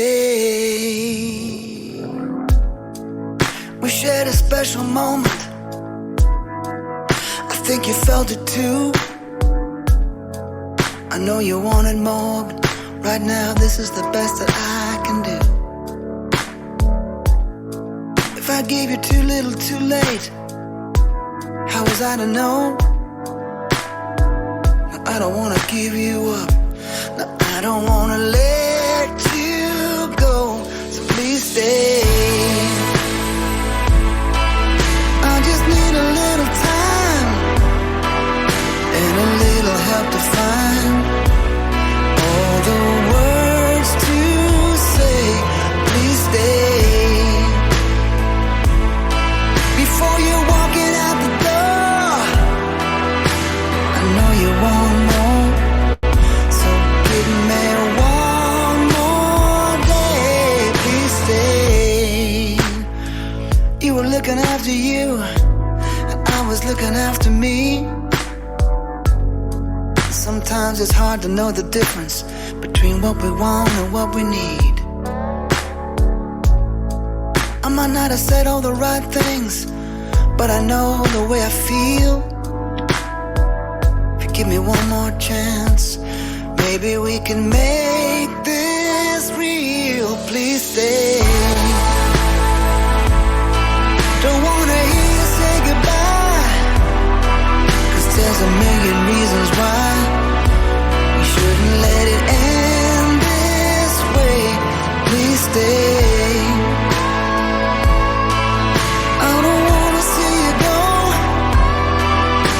I need to let you know some things are hard to say. Please stay. Please stay.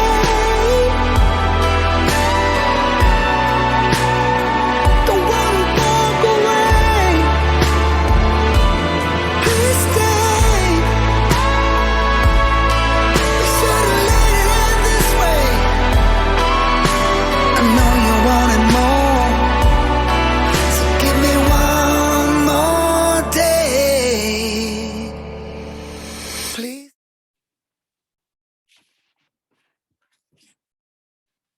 Hello, welcome back everyone. Hope you had a chance to grab a cup of tea. That was our shameless attempt to subliminally try and encourage you to please stay with us. Does anyone know the name of the song or the artist? Any takers? That was the one and only Bryan Adams, Please Stay With Me. Now I feel like a radio DJ. You're all welcome back. You've done it all today, Cathal. You've done it Yeah. all. Horse racing, radio. Done it all. We also had a joke question that we received before the break, which was from Jim Flynn to say Polo necks seem to be on trend for 2022. Do you have any fashion tips? I don't have any other fashion tips. This is all I have, Jim. So look, welcome back to everyone. Hope you enjoyed the morning session. We have a great lineup now for the afternoon. I think we have a poll coming up, hopefully, that will speak to our next speaker. We do. What do you think will be the talent priority in 2022? And you can see the options there. And I still haven't got used to saying 2022. Okay, so the options: flexibility and freedom, health and well-being, competitive benefits, career and development.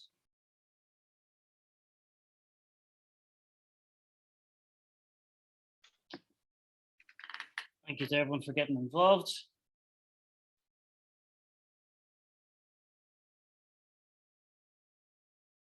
Okay, and the results are in, and 75% of people have said flexibility and freedom. No surprise there, I guess. 33% health and well-being, 30% competitive benefits, and 22% career and development. And of course, flexibility and freedom is up the top there. Freedom sounds a little bit more daunting than I think is what's meant there. It's the ownership around, I guess, your time and your ability to kind of work from wherever and all of that. So look, next up, delighted to welcome the CEO of Healthy Place to Work, Fania Stoney. Fania has supported many organizations in terms of building a health strategy and supporting them along the journey, such as IRFU, such as BT, such as version 1. I could go on. I think, Fania, you're on day 27 of your 100 days of walking, if I'm right. Which I am, yeah. Ciara Kelly and myself trying to get out there every day. I know actually a few people in the audience are doing it as well. So yeah, we're getting there. I've managed to do the 26 in a row so far. So I have to get out after this now and get my 27th day in. Brilliant, well done. That's just reminded me that I'm actually 27 days behind starting my 100 days working, which is a note to self. Look, Fania, you're very welcome. So to give us some insights around how health has become more of a job choice factor in terms of, in talent, and to give us a sense as to what organizations are doing to look to meet and to match that expectation. Fania, listen, thanks for joining us. I'm delighted to hand over to you. Great, thanks so much, Cathal. And I do feel that Jim Flynn's question around the polo neck was probably because we haven't mentioned Cork yet today. So there we go, we've mentioned Cork. So I know, thanks so much, guys. Thanks to the team at Great Place to Work for having me along, and also thanks to the speakers so far for sharing all your insights. My notebook is filled already, and I know we've got a few more sessions to go, so really excited to be here.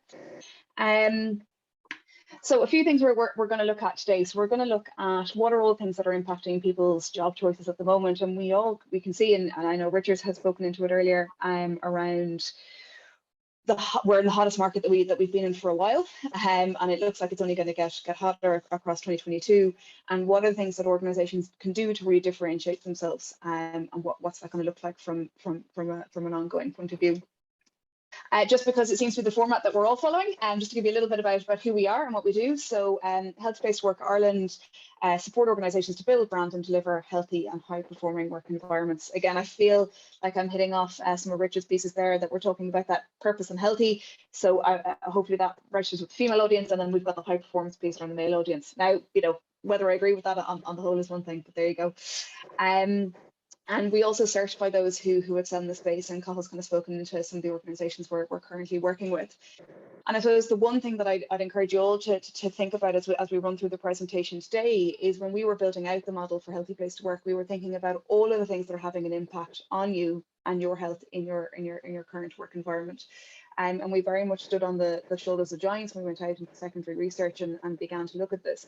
And you can see our model there on the right, and the 4 key pillars that we really think about when we're thinking about healthy persons: the level of purpose that they have, and their levels of mental resilience. I know that's become very buzzwordy over the last little while, and organizational resilience and the whole lot, but it still has a lot of relevance. And the connections and the relationships that we're building both within and outside our organization, and then of course our physical health as well. And again, interesting looking at Richard's piece there around the work from home and the increase in sedentary lifestyles. So a broader way to look at it, and it is the frame that we're going to be looking at, the kind of what we're seeing from a talent expectation point of view. But I guess I just want you to keep 2 key questions to the forefront, and we're going to look at these under each of those areas. But it's what do the expectations of talent look like now? There is absolutely no doubt that the pandemic, both the kind of pre-pandemic environment, the pandemic itself, and now, you know, hopefully as we're beginning to emerge from the tighter restrictions, that expectations have shifted, and where people kind of see that their organization should be supported then has definitely changed in that post-pandemic environment. To be honest, it really doesn't matter whether you're in a fully remote, fully in-house or kind of a hybrid approach. Those expectations have shifted across the board. And then hopefully to give you a couple of specific insights around what organizations themselves are doing, and hopefully there'll be a few couple of key takeaways in there. Another piece to always think about when we're looking at this is, what does this mean for your internal talent? Like I'm thinking of Breach, your piece there around what are we doing in this space to retain our current people, because we know the cost of trying to replace those bums on seats, and what is our outcome for that external market? So who is the talent we're talking to, where do we want to find them, and how it is that we're matching our messaging for them. So kind of another way to look at this today. Okay, so the first piece around purpose, and when we talk about purpose, we're really talking about things like the authenticity needed for high performance, and people feeling that they're in the right role and organization for themselves, and then that the organization is walking the talk around this. And what's the expectations? The expectations for talent, and especially in our emerging younger talent, is that they're going to be engaging in meaningful work. I think there's probably a little bit of a disservice sometimes in the quote around, you know, if you love what you do, you'll never work a day in your life. I think we all know that actually, you know, even we love what we do, some days are tough, and there's a lot of hard work involved. But really about kind of dialing up this piece around, what is it about the work that those people were doing, both your current people and your future talent are going to be doing, that's going to have an impact on the overall aim of the organization, and is going to be supported by kind of, you know, value-led behavior and ways of doing things, and that, you know, there's a clear purpose to what it is that they're doing, and they're fitting into something bigger than themselves. And then, okay, so what is it that organizations themselves are doing? And two things I wanted to look at here. So authenticity and alignment. I think, again, authenticity seems to be one of those words that's replayed again and again and again. I know Cathal spoke to it in his intro, but it really is key. And I think talent, especially given how competitive it is at the moment, are increasingly savvy to those organizations who talk the talk, but actually either when they go and investigate around the social media piece, or they get into the organization, if they're not walking the walk, it is, you know, they lose those people quite quickly. And again, thinking back to Richard's piece around, you know, they go to see what the organization is like on their website, but also they go to see, you know, how they're living that through the social medias. And that level for authenticity, the need for the level of authenticity is only increasing at the moment. And then this alignment piece, and this is, I suppose, especially when we're looking at how you're advertising what it is that you're doing, or you're you know, promoting yourself to an external market, you really want there to be a clear alignment between who it is that you're promoting to be and who it is that you actually are. And again, thinking of Breach's piece there and putting, you know, new exciting brand, Expleo brand on the air coaches, is the idea of finding those moments and finding those specific areas where you can differentiate yourselves, both from, I suppose, competitors in the industry and also external competitors, as to where the talent that you want is hanging out, and where it is that they're going to find you, and how it is that you can speak clearly to them. And just to give you an example here, so we work with the IRFU. They are certified as a healthy place to work, and when the Autumn Internationals were taking place, they actually announced their certification in the Ireland versus Japan booklet. You know, it's a great audience for them to be able to kind of see. It was a good way for them to leverage the investment that they already made, and this idea of aligning the brand across, you know, internal EVP, external employer brand, and the corporate brand all working in concert together. And so kind of an excellent piece of alignment there. Okay, so the second one then that we look at is mental resilience.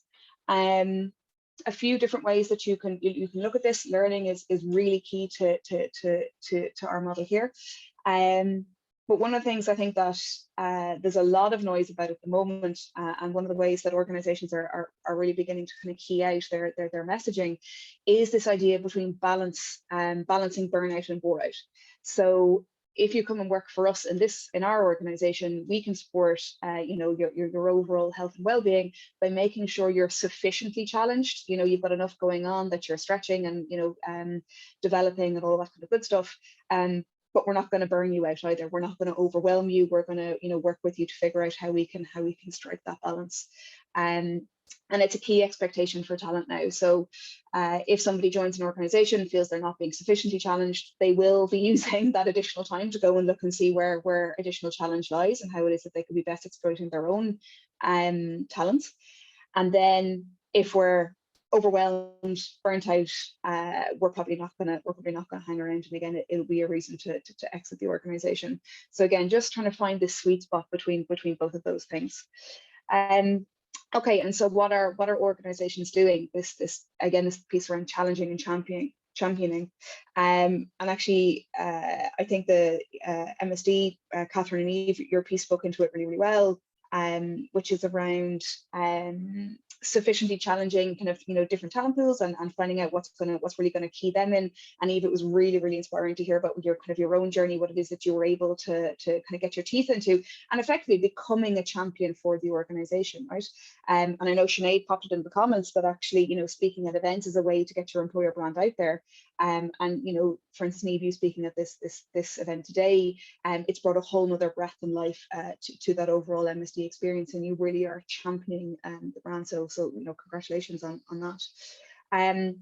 But yeah, key elements in here. So what are organizations up to? They're supporting learning and development, making sure people understand what their opportunities to learn are, and then really making sure, again, from that health and well-being point of view, that they're feeling equipped to make good decisions around their job, their career, their health, and that the organization is supporting them in that. So again, we have that dual focus going on. And I suppose anybody who might be interested, we are going to be running a healthy and high performance series throughout this year. So you're more than welcome to register your interest there, because this idea of investing in self and committing to that lifelong learning is going to have a big impact on your long-term health. And so to make sure we're having multiple opportunities to do that in new, different and exciting ways. And then when we're investing in that as an organization, we're telling that story both to our internal employees and to the external market.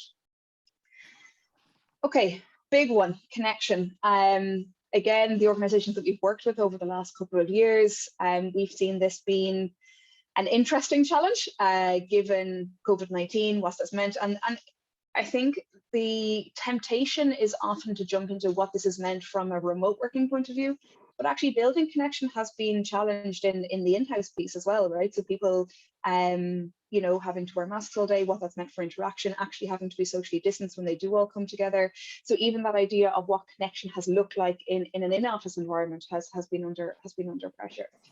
And the key expectation that we're really seeing kind of come through in the data at the moment is this idea that people want a sense of belonging. And again, this is true for nearly every work environment. I know Richard had spoken into it earlier, but this idea of, okay, so how is it that I know I feel that I belong in this organization? Is it safe to emotionally express myself?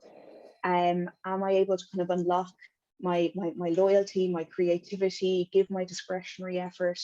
And do I feel like I've got good relationships with my peers, a decent relationship with my manager? And then what's my wider sense of social well-being, kind of giving back and what that might look like? And two key things now that organizations are doing.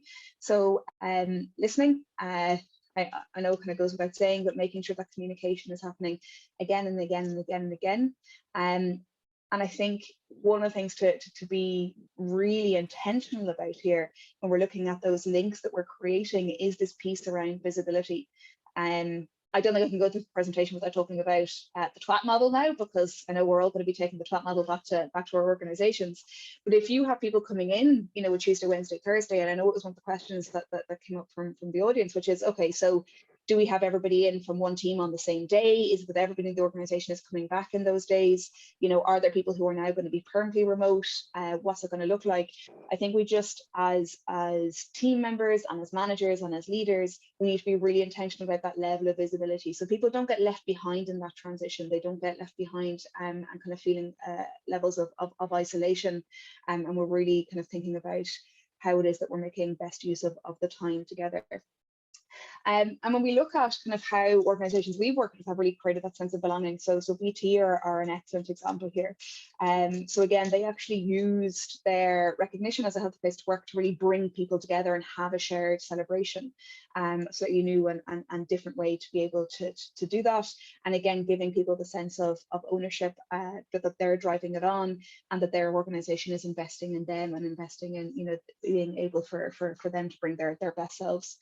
And then it's also part of their wider inclusion narrative. And we can see, you know, that the D&I space, look, it's not a new thing, but it's really exploding. I think, I don't know about all of you, but my inbox was flooded with invites to D&I pieces over the last month since coming back after Christmas.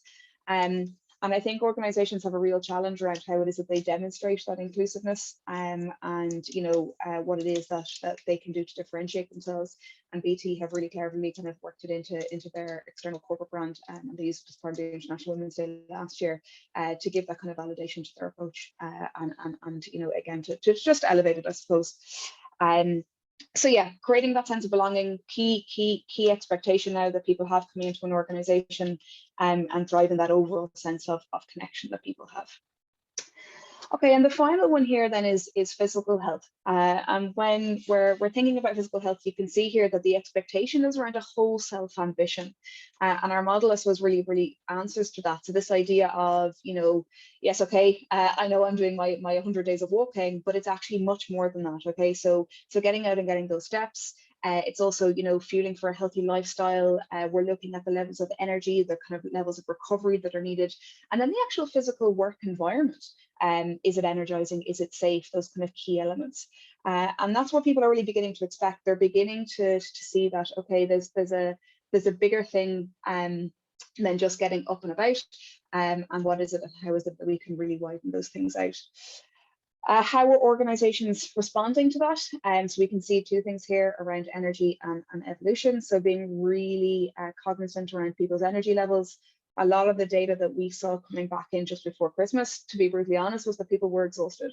And so even at those environments or those organizations who have created healthy and high-performing work environments, people were spent. You know, the relentless nature of the pandemic had been tricky, and we really weren't sure where that was going to take us into 2022.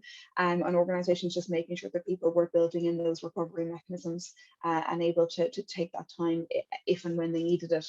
And actually that hiking piece, again, thinking back to Richard's talk about the Financial Times coming out and saying that those who are working remotely are actually putting in more time. And I think it is always important to remember that, you know, this ginormous remote working experiment has happened with the backdrop of a global pandemic as well. So that, you know, there's a lot to kind of keep in focus there. And then the evolution piece. So there is, you know, organizations who are, I suppose, pushing the bar or figuring out where their differentiators are, or what is it that their own internal piece that they can use to really exemplify themselves in this area. And version 1 are an excellent example of that. So again, we've been working with version 1 for the last couple of years. They have a very in-depth health and wellbeing offering that you can actually go and find on their careers page. Again, they know that it's really important not only to support their internal people, but for recruiting, you know, the next round of talent as well. And in response to COVID-19, they actually came up with their well tech. And they've thought very dynamically around, okay, so what does our health and wellbeing offering mean for those who find themselves in kind of new remote environments, and what does that look like? And you can see there they focused on movement, ergonomics, smarter working. So again, working hard, not smart, and where are we on that, making sure we're really focusing on that smart working piece, and then, you know, continuing to focus on those connections piece. So yeah. Again, you can find this very easily on their careers page, and there's no doubt as to why they're doing it. But again, just the challenge for organizations is to continue to innovate and to continue to do something different in this space. Okay, so final kind of couple of messages from me. When you are thinking about what it is that you're doing from a health and well-being context, it is likely that you're doing a lot more than you're currently kind of, I suppose, branding as health and well-being. Absolutely delighted to talk to anybody about that afterwards, and kind of give you a sense of all the various investments that you are making. But it's also really important that when we are talking both internally to employees about our culture, and we're talking about building that culture and delivering that culture, that it's also matching the reality. Right, so there's no point branding something up that actually isn't relevant to our people or isn't the lived experience, because it's not gonna have a sustainable element that way. And similarly from that external market point of view. So if we have a case where we're out talking about how fantastic we are as an organization, and we get somebody through that, you know, that interview process, and you think at that pace that things need to happen at now, we get them in the door, and actually their reality doesn't match the expectation that we set, we're likely to begin to lose those people. And we are likely to lose all of their networks too, because they're now not going to be telling their friends, their peers, their network about your culture and as a place to go to. And I think just for I would have shared the Pikachu picture back when we did something like this in the Odeon, but I think this one always makes me laugh about, you know, how we choose to use our language on LinkedIn. So the reality is I got my driving license, and the LinkedIn post is about how I'm honoured and thrilled to announce that I've been selected among the top 5 applicants who participated in professional and the most respected exam, which evaluates the skills and ability to operate fuel-use vehicles. I cannot wait to see the next chapter holds, and I cannot express my appreciation to the Ministry of Transport, Wendy's, Google, NASA, my neighbours who supported me during this difficult journey. So I just think we need to be really clear on our messaging. We don't want to go overboard. We want to make sure that expectation meets the reality, and that we're thinking about all of the various elements that are having the biggest impact on our people's health and well-being within the organisation. And I suppose just to kind of finish up, when I think back to that poll we ran at the start, so we're talking about, you know, okay, so what are talent really looking for? And we looked at that flexibility and freedom, we looked at health and well-being, professional benefits and career progression. All of those things are having an impact on people's health and well-being, and all of those things are measures of where your people are and where your culture is. So yeah, I'd really encourage you to think about that wider investment, how it is that we're building it, we're delivering it for our internal population, and then how we are branding it and telling that story to the external market to get the best talent in through your doors. Yeah, great. That's me, Cathal. Fania, that's great. Thank you very much. Lots and lots of insights in that. The quote reminded me of the time I failed my theory test and brought back some really difficult memories. I don't really know much other people that have failed a theory test, but however I did. Fania, we have time for one quick question, if that's yeah, okay. Of course. So in terms of what you're hearing from organizations, thinking about sort of interview stage, and when okay.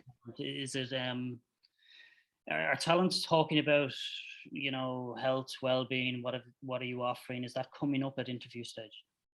Yeah, I think if you'd asked me that question this time last year, we were hearing from organizations, the main thing that people were asking were, you know, how did you support people during COVID-19? What did that look like? And it, again, if organizations couldn't respond to that and couldn't be tangible, they actually, again, you know, they lost them as part of the application process. What we're seeing now come through from the organizations we're chatting to is 2 separate streams. So if you think of those who are on like a talent acquisition team or the HR who are doing hiring, the question tends to be, how do you support people to balance their work and personal life at the moment? You know, okay, so given this role is hybrid, how are you going to support me to balance that? What does that look like? You know, and again, organizations being able to kind of stand up and respond to that.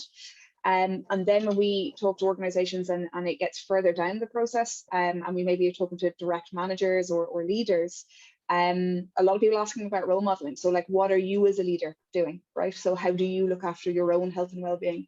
And people using that as the kind of the template for how it is things are done in that organization.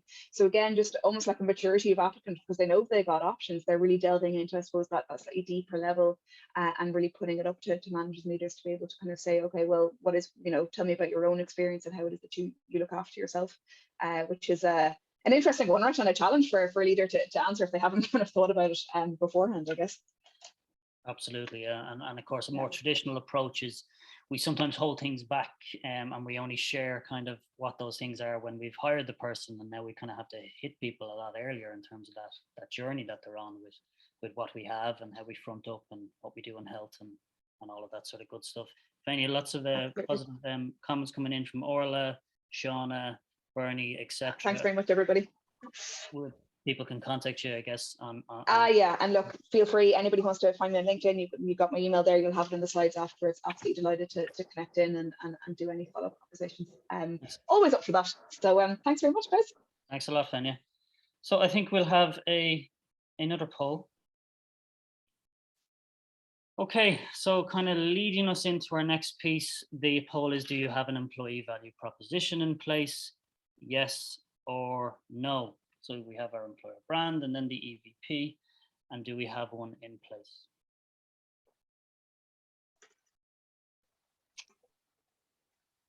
Okay. It's going to be a photo finish, I think. I'll leave it there for a few more seconds.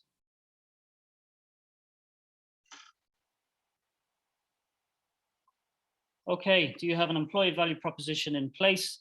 46% of people have said yes, and 54% of people have said no. So quite tight. Don't worry, the 54% of people that have said no, we now have some insights around how you develop your EVP. I'm delighted to welcome from WaterWipes, we have Lorraine Tiernan and Amanda Smith.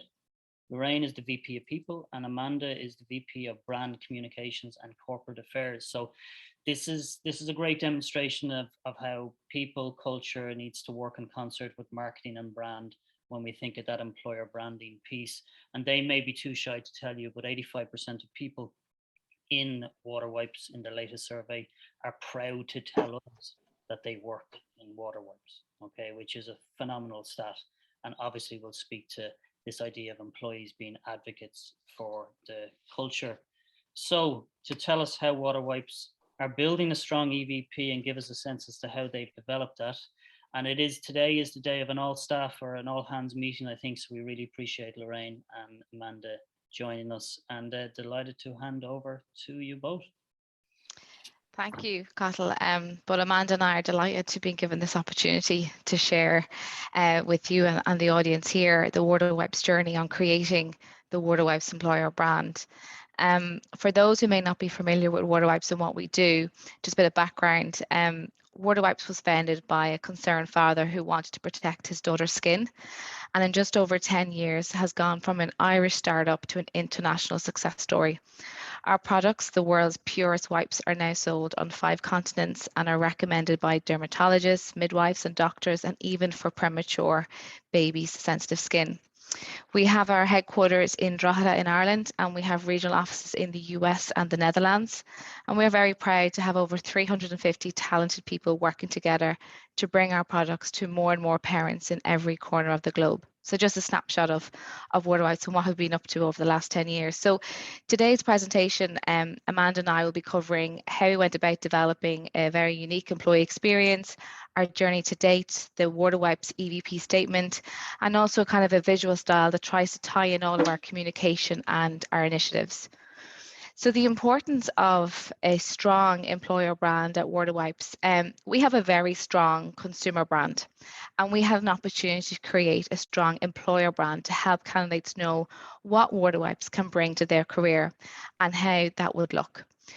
I suppose what we wanted to achieve from our strong employer brand was 2 things. One, we wanted to attract the right quality globally, and we also wanted to retain our top talent in the business. So to talk a little bit about the first point, we are a very successful company, a worldly contender to pitch against some of the well-known international brands, but there was very limited information about us as an employer online, and we can be perceived as this small Irish company. We know that candidates are researching jobs, reviewing companies, and they're recommending employers, but if we're not actively in that space responding to those questions, then they're doing it for us. The second reason was to retain our top talent. So while we're out there influencing how we're perceived in the outside world, our employer brand is also our promise to our existing employees. So how we build and maintain this from the inside out. So our EVP needs to be part of everything that we do, not just attracting new employees. And the employer brand is very much visible at various touch points in the employee experience. So when we're hiring, onboarding, managing performance, career development, those manager relationships, when you're handling exits and even rehiring people back to WaterWipes, we've many examples of that too. So we have developed our EVP and employer brand that's very unique to WaterWipes employee experience. So let's share with you the journey to date that we've taken. Thank you, Lorraine. So I'm going to take you through the process that we went through. It's not saying it's the process that everybody should go through, but the process that we chose was also dictated a little bit by circumstance. We set about creating our EVP when the pandemic had just started. So in an ideal world, we wanted to get everybody kind of cross-functional kind of teams in a room together and really kind of thrash out some of the points that really made WaterWipes unique, but that wasn't going to be possible. So we had to think of an alternative way. So that's the process that we've gone through, but I say there are other ways of obviously developing your EVP statement. As was mentioned before, it was a collaborative process between the HR function and the global marketing function. And the great thing about the HR function is obviously they touch all the different functions across the business and also the different regions across the business. So we're really able to bring that kind of global and holistic view in. But we also wanted to think about how we're going to set ourselves a set of criteria for measuring whether what we were coming up with as an employee value statement would be the right one for us, and how would we determine success or not. So we looked at a number of different businesses, some big organizations, some smaller organizations, some kind of global iconic brands, some maybe not so well known, looked at different brands and organizations operating in different categories. And some of the things that we wanted to do, we wanted to get inspiration to kind of steal with pride some of the things we really liked, and then others was really a watch out of, well, actually this doesn't resonate with us. So we used the kind of that little bit of a desk research and in-depth kind of look at that to really define the criteria for WaterWipes, and something that we could kind of hold ourselves accountable into, so that when we came to developing the statement, it would be something that we could say, does this meet what we've predefined or not? And the criteria that we set ourselves based on that desk research was that for us, it was really important that our EVP be very much people focused. So it had to be meaningful both to people who are currently working with WaterWipes, but also kind of inspire and give it a little hint of the culture and the type of organisation that future employees would be joining. We also wanted it to be focused on personal development. We wanted it to use very much active language. For us, it was very important there's an element of kind of very much related to the individual, but also providing a global outlook, and also really importantly, providing insight into the culture. You know, every culture isn't for everybody, so what we wanted to make sure that when you interact with us as an employer, an employee, then you understand the type of culture that WaterWipes is kind of bringing to you. So that was on one side. We also wanted to think about, well, what really makes us unique?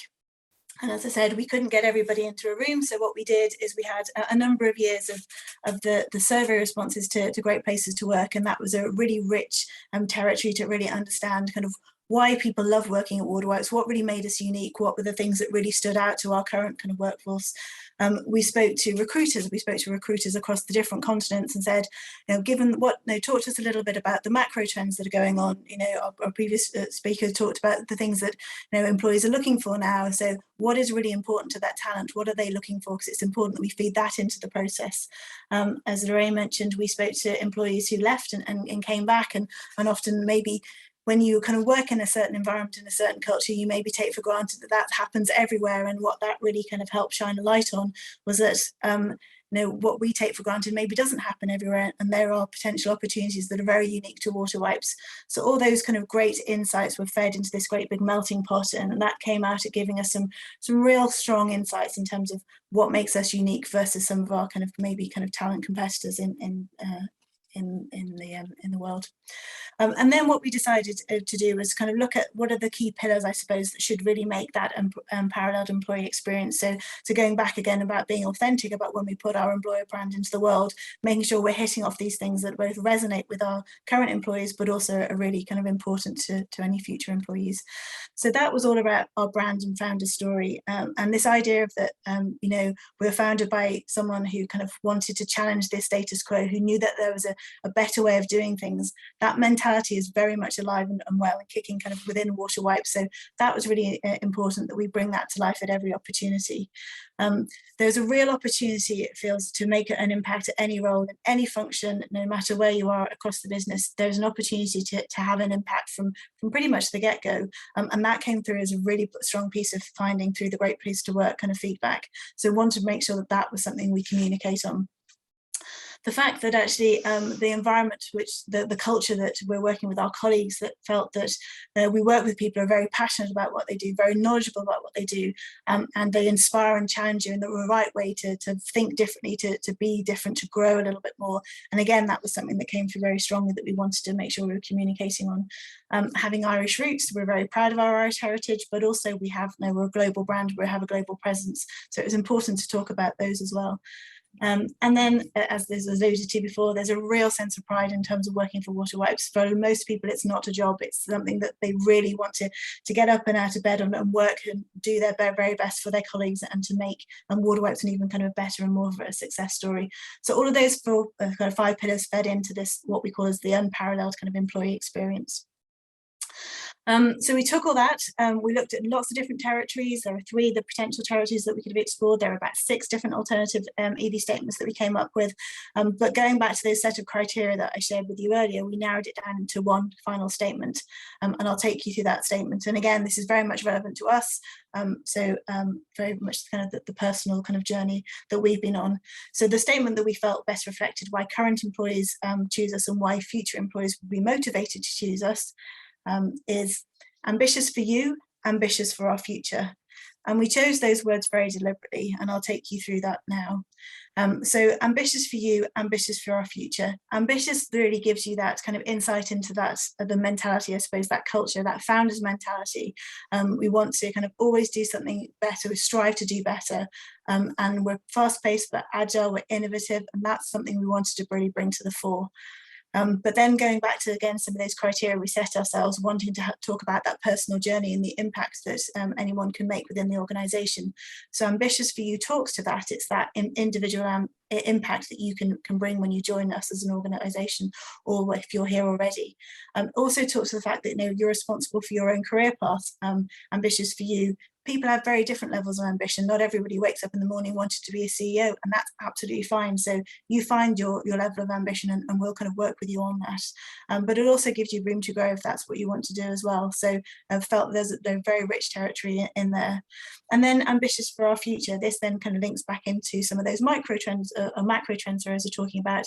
Obviously, people are very conscious of the employers' kind of role in the world that we live in and the impact that we can have on the wider world. So ambitious for our future talks about our future as an organisation, but also our future in terms of the impact we have in the world we live in.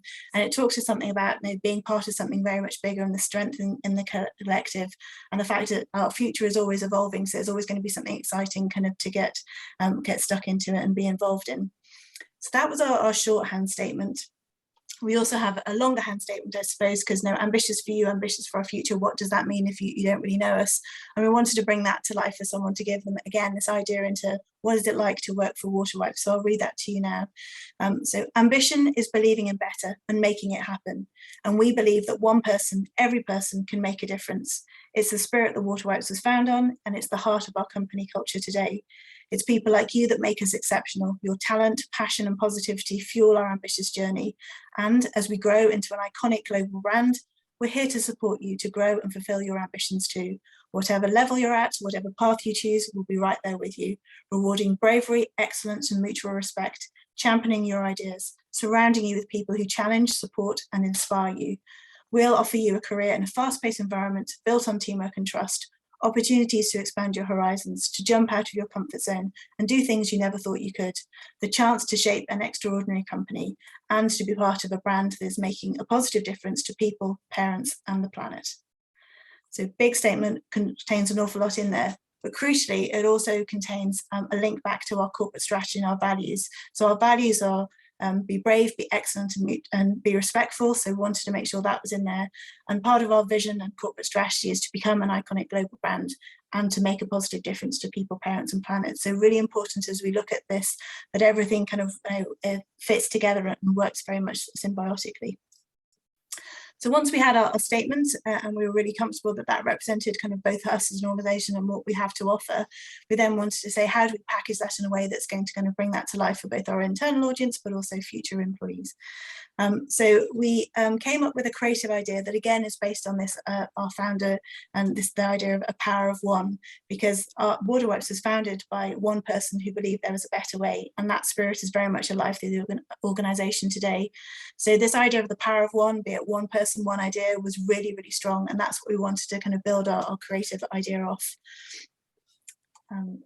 So the power of one works both kind of from an individual basis, because we all have an opportunity to make an impact, but also we're so much stronger when we work as a collective. So that also then ties back into that EV statement that we have of ambitious for you, ambitious for our future, because ambitious for you is the power of one person, and the ambitious for our future is the power of one WaterWipes, so that collective. So that idea of a circular graphic then is really the heart of our kind of employer brand look and feel. It's very simple, but actually can be very strong in terms of bringing together kind of the very strong messages we want to bring through. So this idea of one brand, one team, one culture, kind of making meaningful connections, being that 1 in a million, are you the one we're looking for? Felt it was very rich territory to really kind of build on, kind of say off a kind of founder story, but also drive something that's quite unique in the market. Gives us a lot of flexibility, allows us to play both with the brand colours, but also bring a lot of other colours in there to inject a little bit of energy and dynamism to reflect the innovative nature of us as a business. This, you can tell when this was created back in 2020, but we're looking at things of ways that we can bring this to life in other ways as well. So it doesn't always have to be just kind of a plain circular, but again, looking at ways that we can bring this to life in other ways, but still keeping that circular graphic.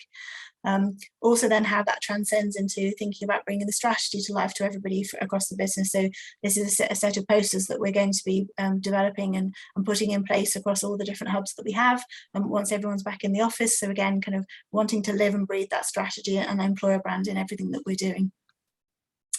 And then last year we launched our career site. Again, as Lorraine was saying, we want to make sure that we have control of that narrative and talk to people about why we used to work for WaterWipes. So again, taking that look and feel and taking very much the tone of what we can offer, we brought that in and brought that to a wider audience, and that's something that's really kind of working really well for us. So that was, I suppose, in terms of how we went on the process of building out our EVP and our employer brand, and I'll hand over to Lorraine to talk about what we're doing now to embed that across the organisation. Thanks, Amanda. So I suppose going back to my earlier point, how we build and maintain this from the inside out is very key.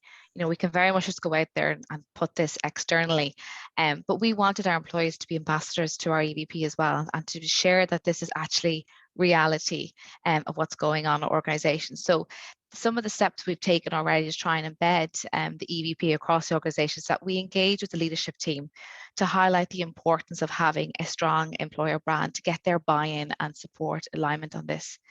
And then we held a number of working sessions with our leadership group so they could understand what is an EVP or an employer brand and how is this going to benefit our organization, and to understand the WaterWipes EVP journey that we've taken so far, and give them a toolkit of resources so they can go and share this back to their teams.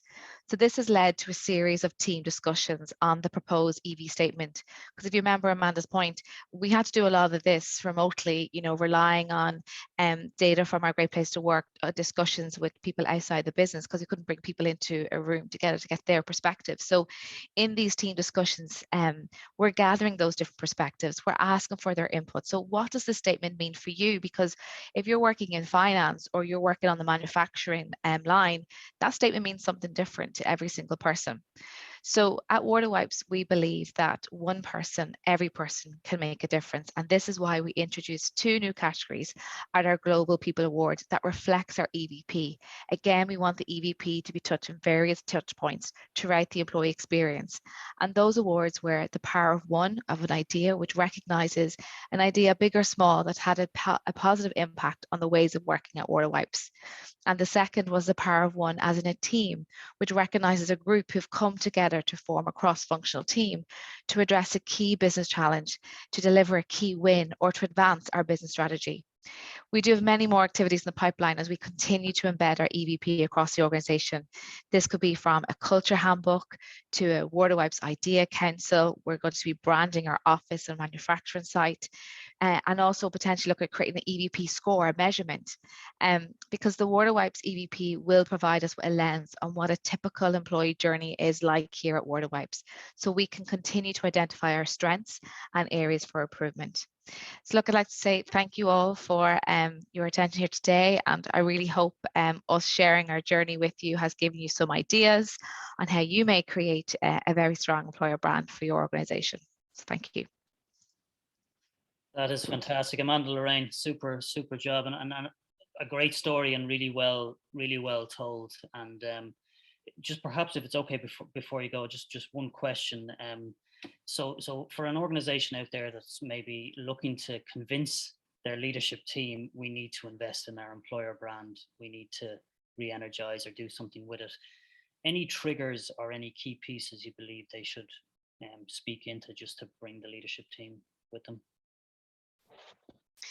I suppose if I jump in first, Amanda, if you want to build on, I suppose when we went into the leadership team, it's very important that we highlight the benefits of this and bringing that back to some of the challenges that we're having in the organisation. So with WaterWipes being so successful over the last 10 years, we've had huge growth. So we have high recruitment plans. So, you know, we're trying to attract people. So we're having challenges in the market trying to get our story out there because we're perceived as this small Irish company. So this employer brand is going to help us with that challenge.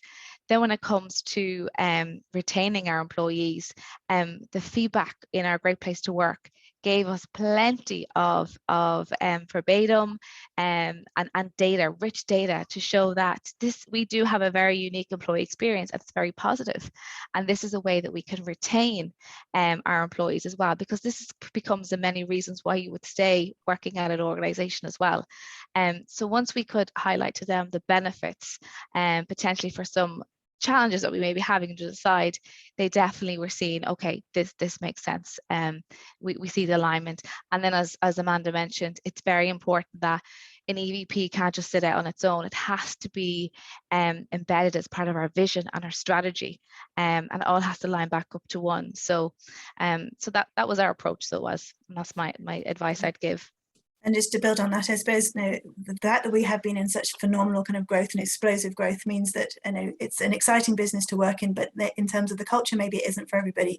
And the stage of growth that we're at, we don't necessarily have all the processes and policies and procedures in place that maybe some of our bigger competitors might have had. And I think some people coming into the business maybe struggle with that a little bit. And I think, again, making sure that we're being really authentic and recruiting that people are going to thrive within the business is really what we wanted. We want people to have a really positive experience within WaterWipes, and I think part of that is understanding what you're coming to join. So it's really important for us that we were really made sure that we did that, because it then helps in terms of recruitment. It helps in terms of when you're onboarding people. You're not onboarding people who are going to stay 6 months and then leave again because actually it wasn't the right place for them. So I think when we were presenting that for the leadership team, in terms of it just makes business sense, because, you know, people are our biggest asset.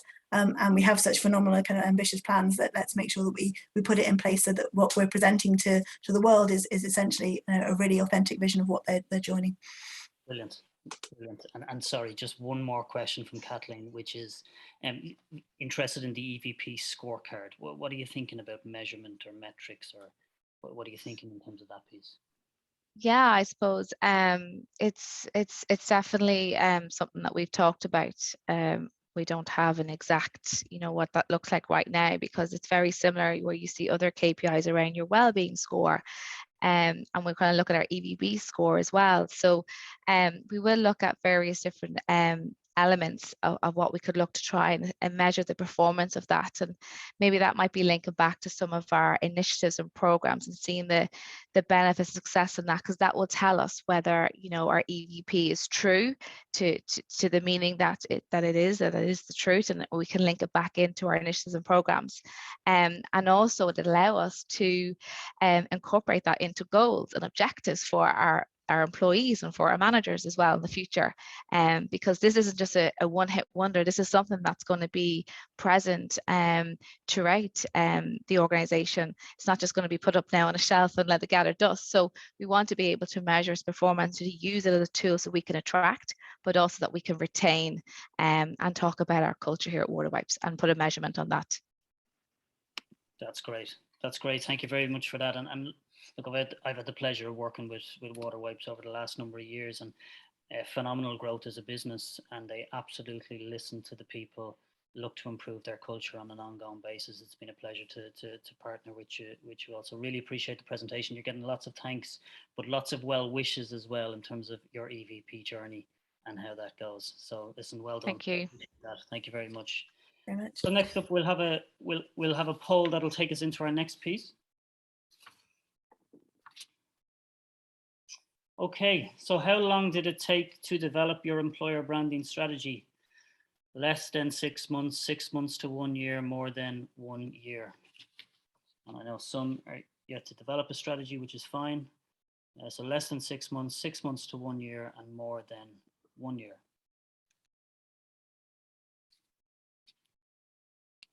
And of course, we all want things done now or tomorrow, but that is not possible. Leave it there for a few more seconds.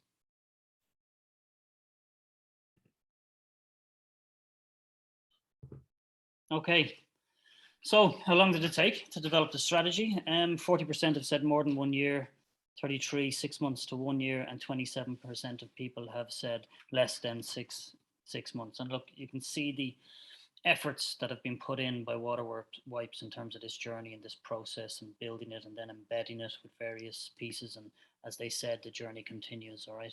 So, so thank you very much for that. So following then on from that, I'm delighted to welcome Linda Farrell from Distilled. Linda has great experience working in global startup environments, has responsibility for talent acquisition.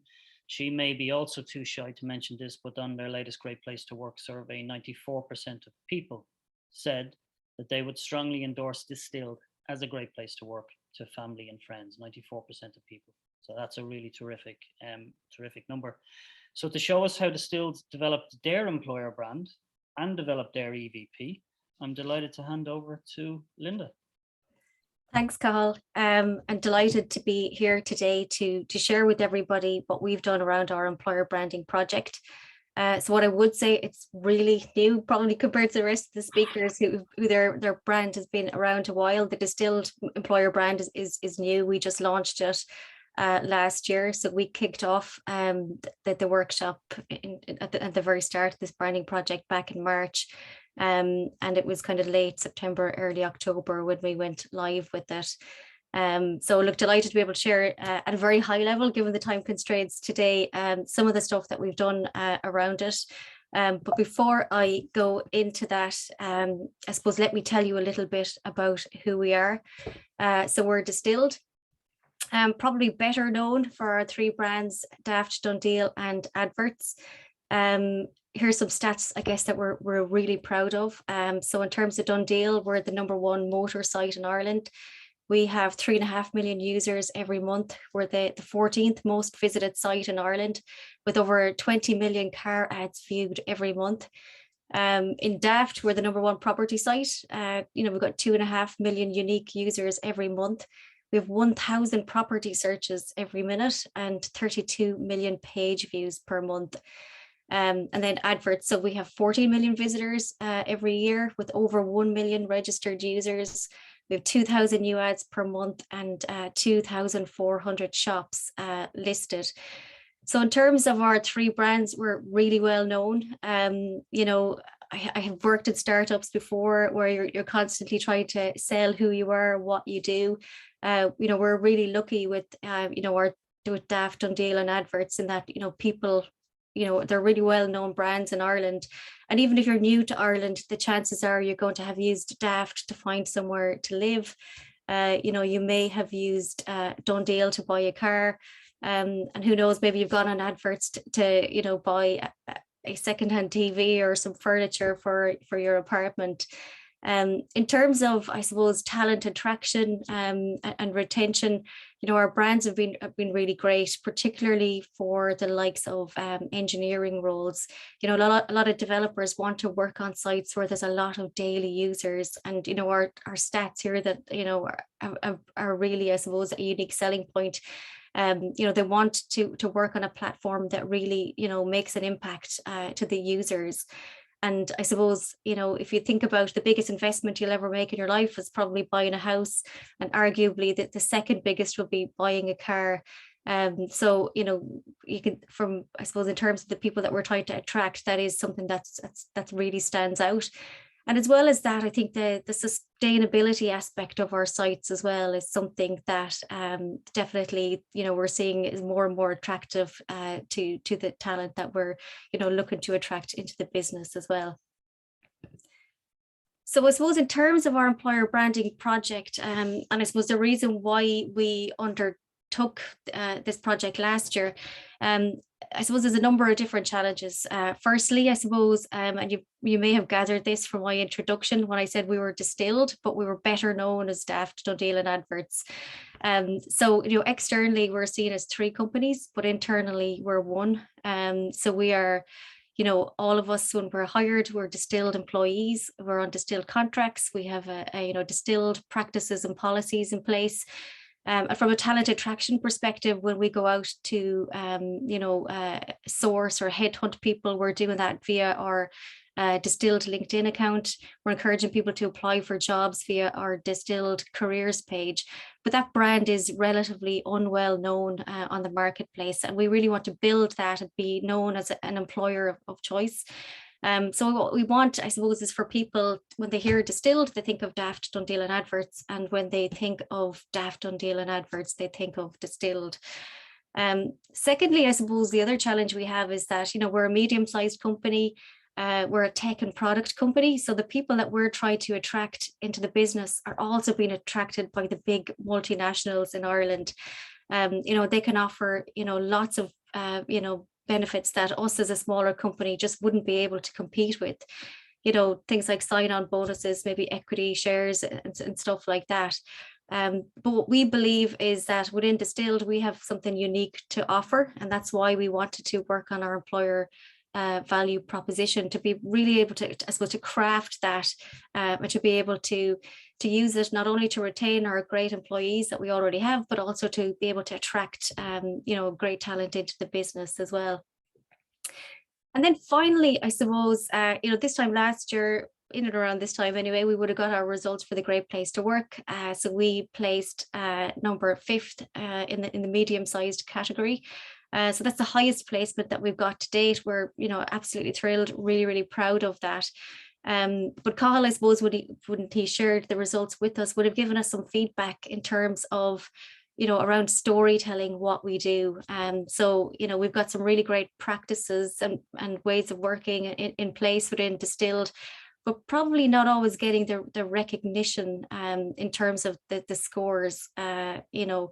So I suppose storytelling is one part that us as a HR team really needed to get our heads around. And I think working on this employer branding project has really given us an insight into that and has broadened our skill set, if you like, because I think, you know, marketing is a big part of the HR role now, certainly within recruitment, but, you know, also within the whole broader HR space, I think.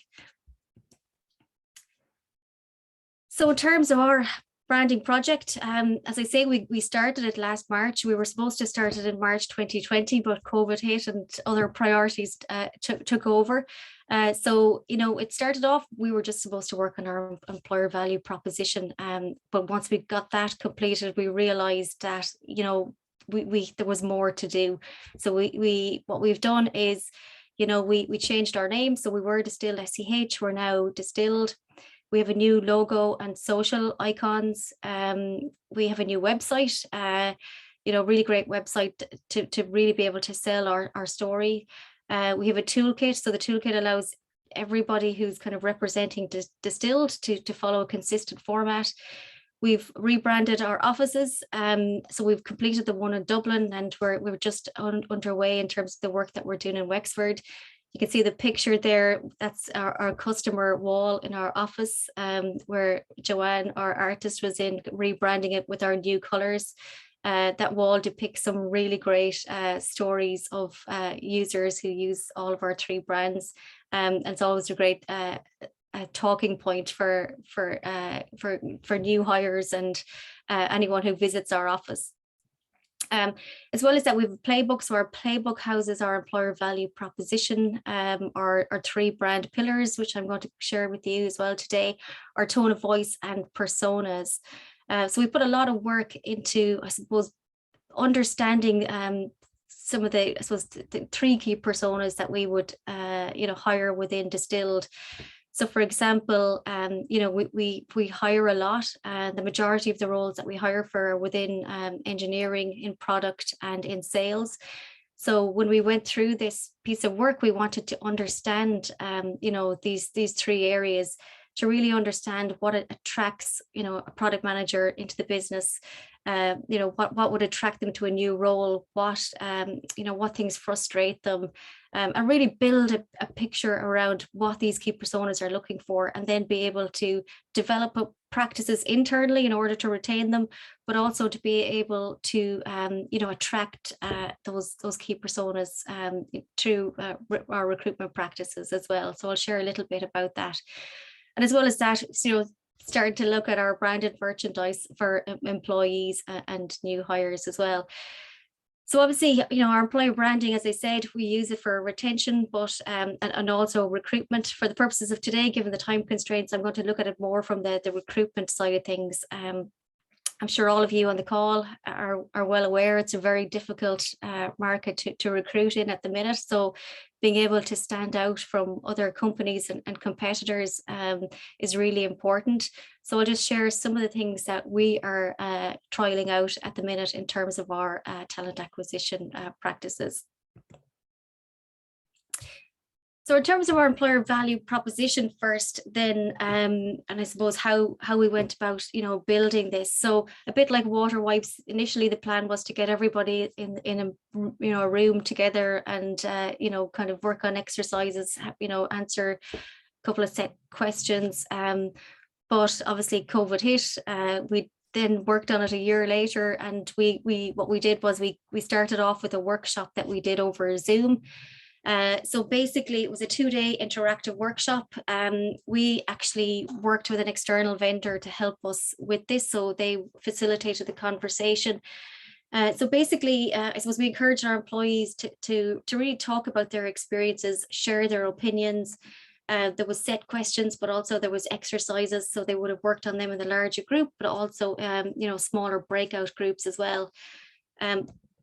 In terms of the group itself, we really wanted to make sure that we had, a good, cross section of employees from across the business. I suppose because the reason for that is to really get, I suppose, a true reflection of our employees' voice. So, we made sure that we had representatives, from engineering, product, tech, sales, finance, every function across the business. As well as that, we looked at people to invite people who were, with the company a very long time, but also those who were new to the business as well. We have a headcount of 150 people in Distilled, and we have 28 different nationalities. So a very diverse organization, and we wanted to make sure that we had as many different nationalities invited along as well, so we could really get insights and perspectives from those groups as well. The other thing we looked at was having, managers and non-managers, obviously a good mix of male, female, and different age groups being represented as well. So we just felt that by having, that diverse group really meant that, we would, the EVP that we would craft at the end would be a really true reflection of what our employees think. So as well as that workshop, we also interviewed our leadership team.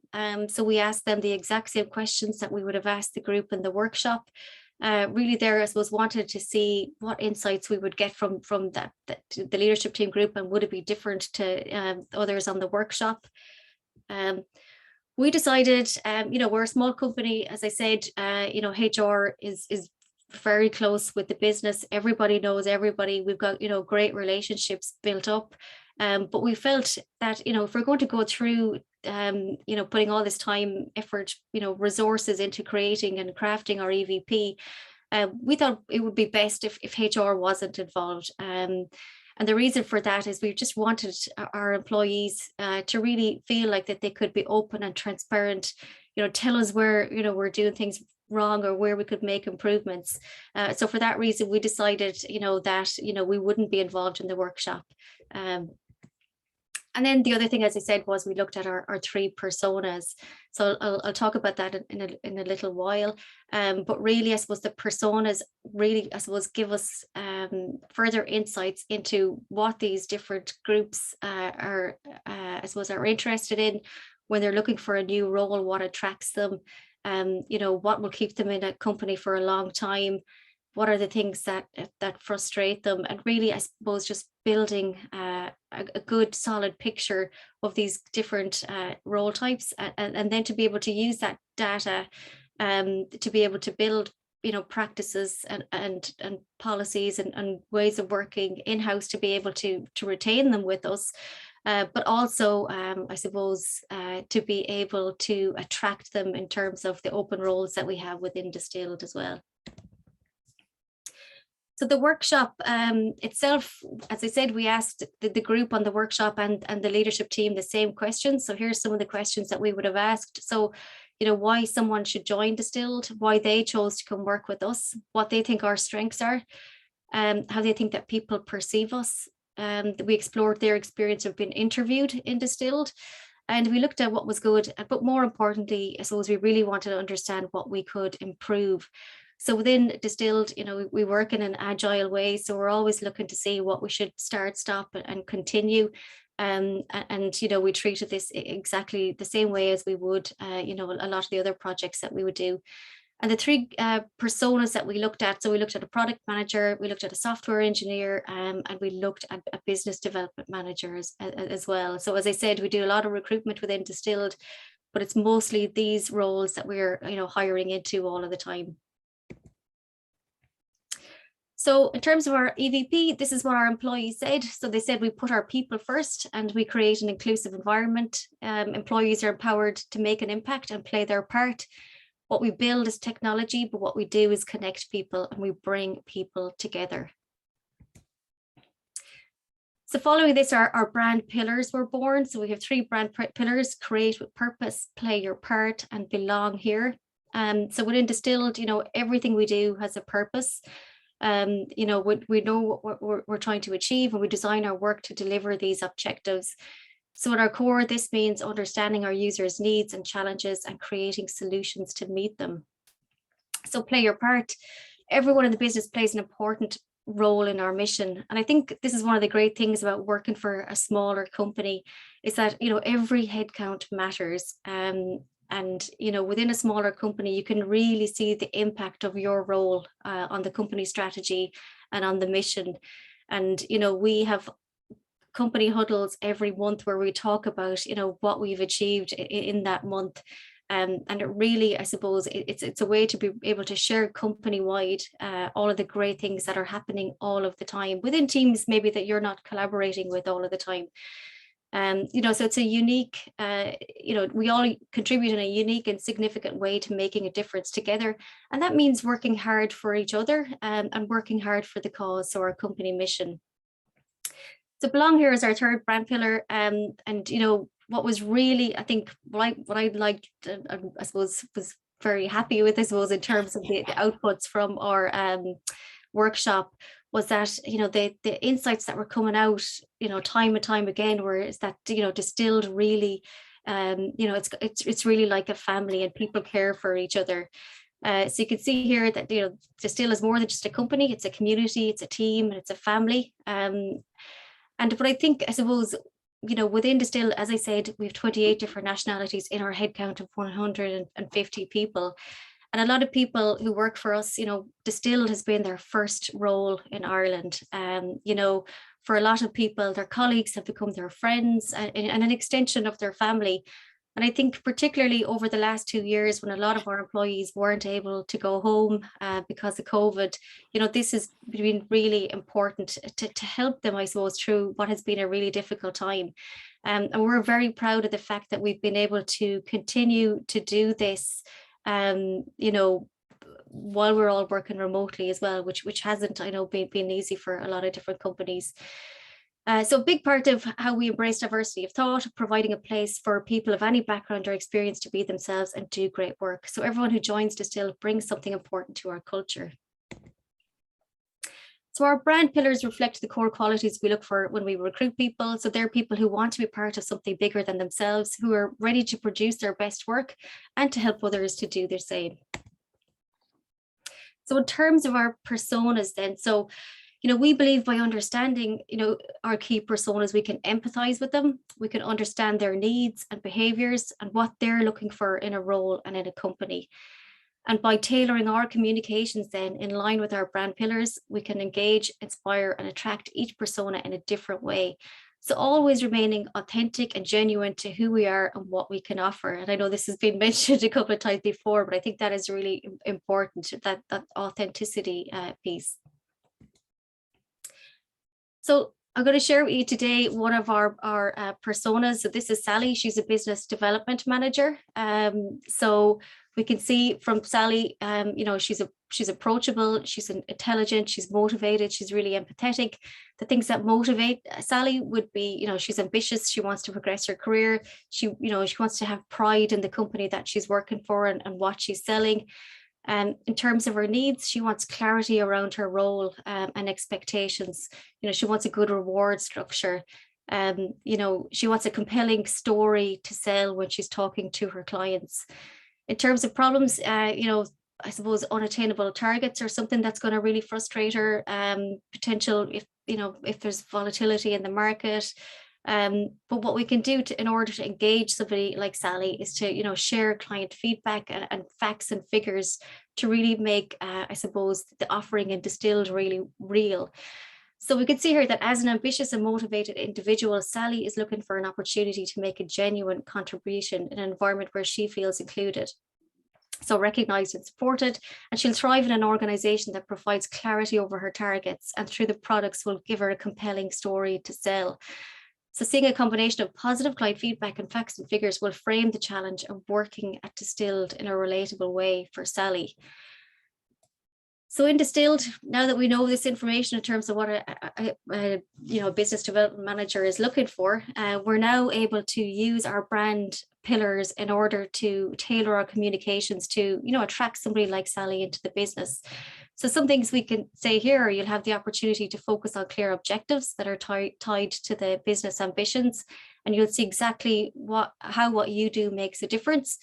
So in terms of some of the content that we can share there, we can share real life stories about how our platforms have helped users. And as I say, we've got them there on our customer wall in the office, and lots of our managers have great real life stories to share with people too. In terms of belong here, we can share messages like you'll receive the support you need to perform your role to the best of your ability, as well as feedback and recognition to help you learn and improve. So here we can share things around how we recognize and support our employees, our benefits packages, our growth plans, our career mapping, because we know somebody like Sally is really ambitious. She wants to grow her career. So sharing the career mapping and how she could grow from a business development manager into a senior business development manager into a key account manager is going to be a really important selling point to someone like Sally. And then play your part. So as an ambitious business, we need ambitious individuals who want to play their part in making Distilled the best it can be. So here, content that we could share would be around, success stories and things like our sales awards to really, I suppose, sell that story to and attract someone like Sally into the business.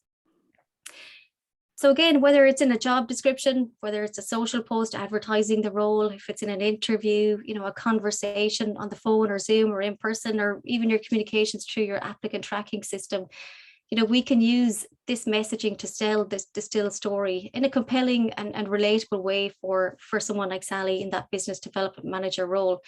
And by tailoring our communications in line with our brand pillars, we're able to engage, inspire, and attract her into Distilled. So what we have found, I suppose, as we have worked through this, and look, it is very early in our journey, but we have found that one recruitment sales pitch does not fit all. So it is, I suppose what I would say to people is to like if you haven't done your EVP yet, it's a really great exercise. We know that the recruitment market at the minute is a really, really difficult one to recruit in. So understanding what sets you apart from other companies is really important.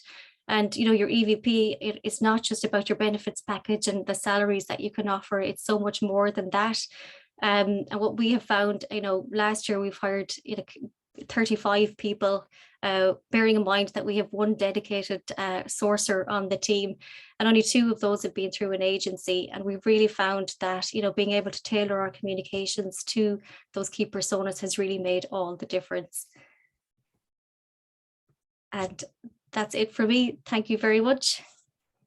Linda, thank you very much. That was superb. Another great example of the efforts made around crafting employer brand and EVP. There's lots of positive comments in there. Breed says she didn't actually know who was behind Dundee in terms of those three great brands as well. So that's a great eye-opener, and I really love the talent personas.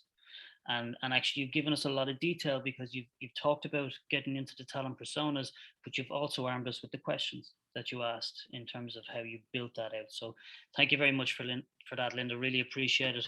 We will have one quick poll before we have our last speakers of the day, please. So do you bring your people to the center of your employer brand strategy? Not really. Yes, with employee advocacy.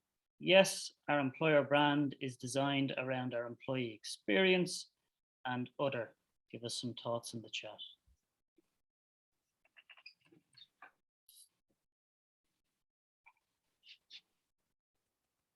So what role do people play in your employer brand strategy? Okay, and the results are in, and we have 30% that have said not really. 19% that said yes with employee advocacy, 49% yes, our employer brand is designed around our employee experience, and we have 3% at the other. So 19% of people that said yes with employee advocacy. So last but by no means least, I'm delighted to introduce People Director Maurice Kelly and Head of People Planning and Employer Brand Andrea Davis from Tesco. Tesco have been recognized as a great place to work now for a number of years, best workplace for women. They are going to share with us around that connection between customer and employees. But also, if you think about that 19%, is it 19% that said yes with employee advocacy and the rest? They're also going to share with us around how they use employee advocacy to build their employer brand.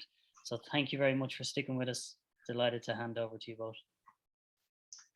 Thanks, Cathal. Hi, everybody. We're very conscious that we're currently standing between everybody and their lunch. So behind the scenes, what's happening, Andrea, I've done a little bit of a editing job. We're going to leave all the slides as they are in the pack. We're going to try and voice over and maybe pass through some of them a little bit more quickly to get us all away to lunch. So bear with us. So one word I think you've heard a lot today, and certainly something that's really important to us, is authenticity. Try to say that fast. It's not as easy. And I think it's a really important thing for us at Tesco in particular. And one of the things we're going to share with you today, and Andrea primarily is going to walk us through, is a campaign we ran last year to showcase the best of our colleagues and putting our colleagues right at the front of what we do. So what you see on screen is some of our best colleagues, and we told their stories externally and internally last year. We're going to share a bit about the journey we went on to do that. So before we do though, let me just share, I mean, a lot of you will know Tesco, or at least think you know Tesco, and the question I'd ask is, do you really know who we are? So I'm not going to spend a huge amount of time here, but this is a graphic that maybe gives you a bit of a flavor for who we are. We're obviously retailers in the grocery space, but in terms of our impact in Ireland, in terms of a business, I guess one of the things we're most proud of is the fact that we are the largest private sector employer in the country. We're very proud of the fact that we've been certified as the best large workplace and best workplace for women, but also internally, we have a very strong engagement program and a weekly listening program with our colleagues. And 9 out of 10 colleagues recommend us as a great place to work, which is something we're very proud of. It doesn't mean we've cracked all the good engagement and employee advocacy stuff. We've lots to work on, but it does mean that colleagues are talking to us, we're listening constantly and looking to improve. And that's the big message. Our message to colleagues is help us make this place a better place to be. And we're constantly striving to do that. So at a very high level, just to share with you, we have in excess of 13,000 colleagues across the Republic of Ireland. It's closer to about 23,000 when we include the island of Ireland. But for the Republic of Ireland, we've about 13,000 colleagues and growing. We've 74 nationalities employed at the last count, and about 8.5 years average tenure for our business across Ireland.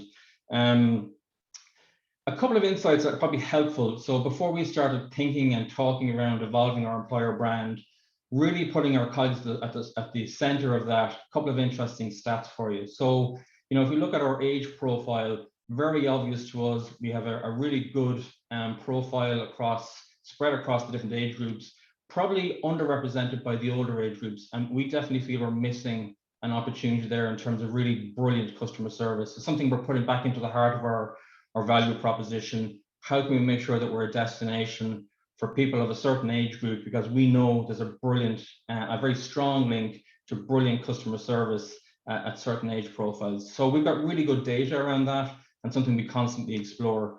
We also know that what's very much at the center of Tesco's employer value proposition is diversity and inclusion. And we've really done a fairly big deep dive over the last 12 months to figure out, well, what does that really mean? We know we're diverse. We've 74 nationalities employed, but are really inclusive.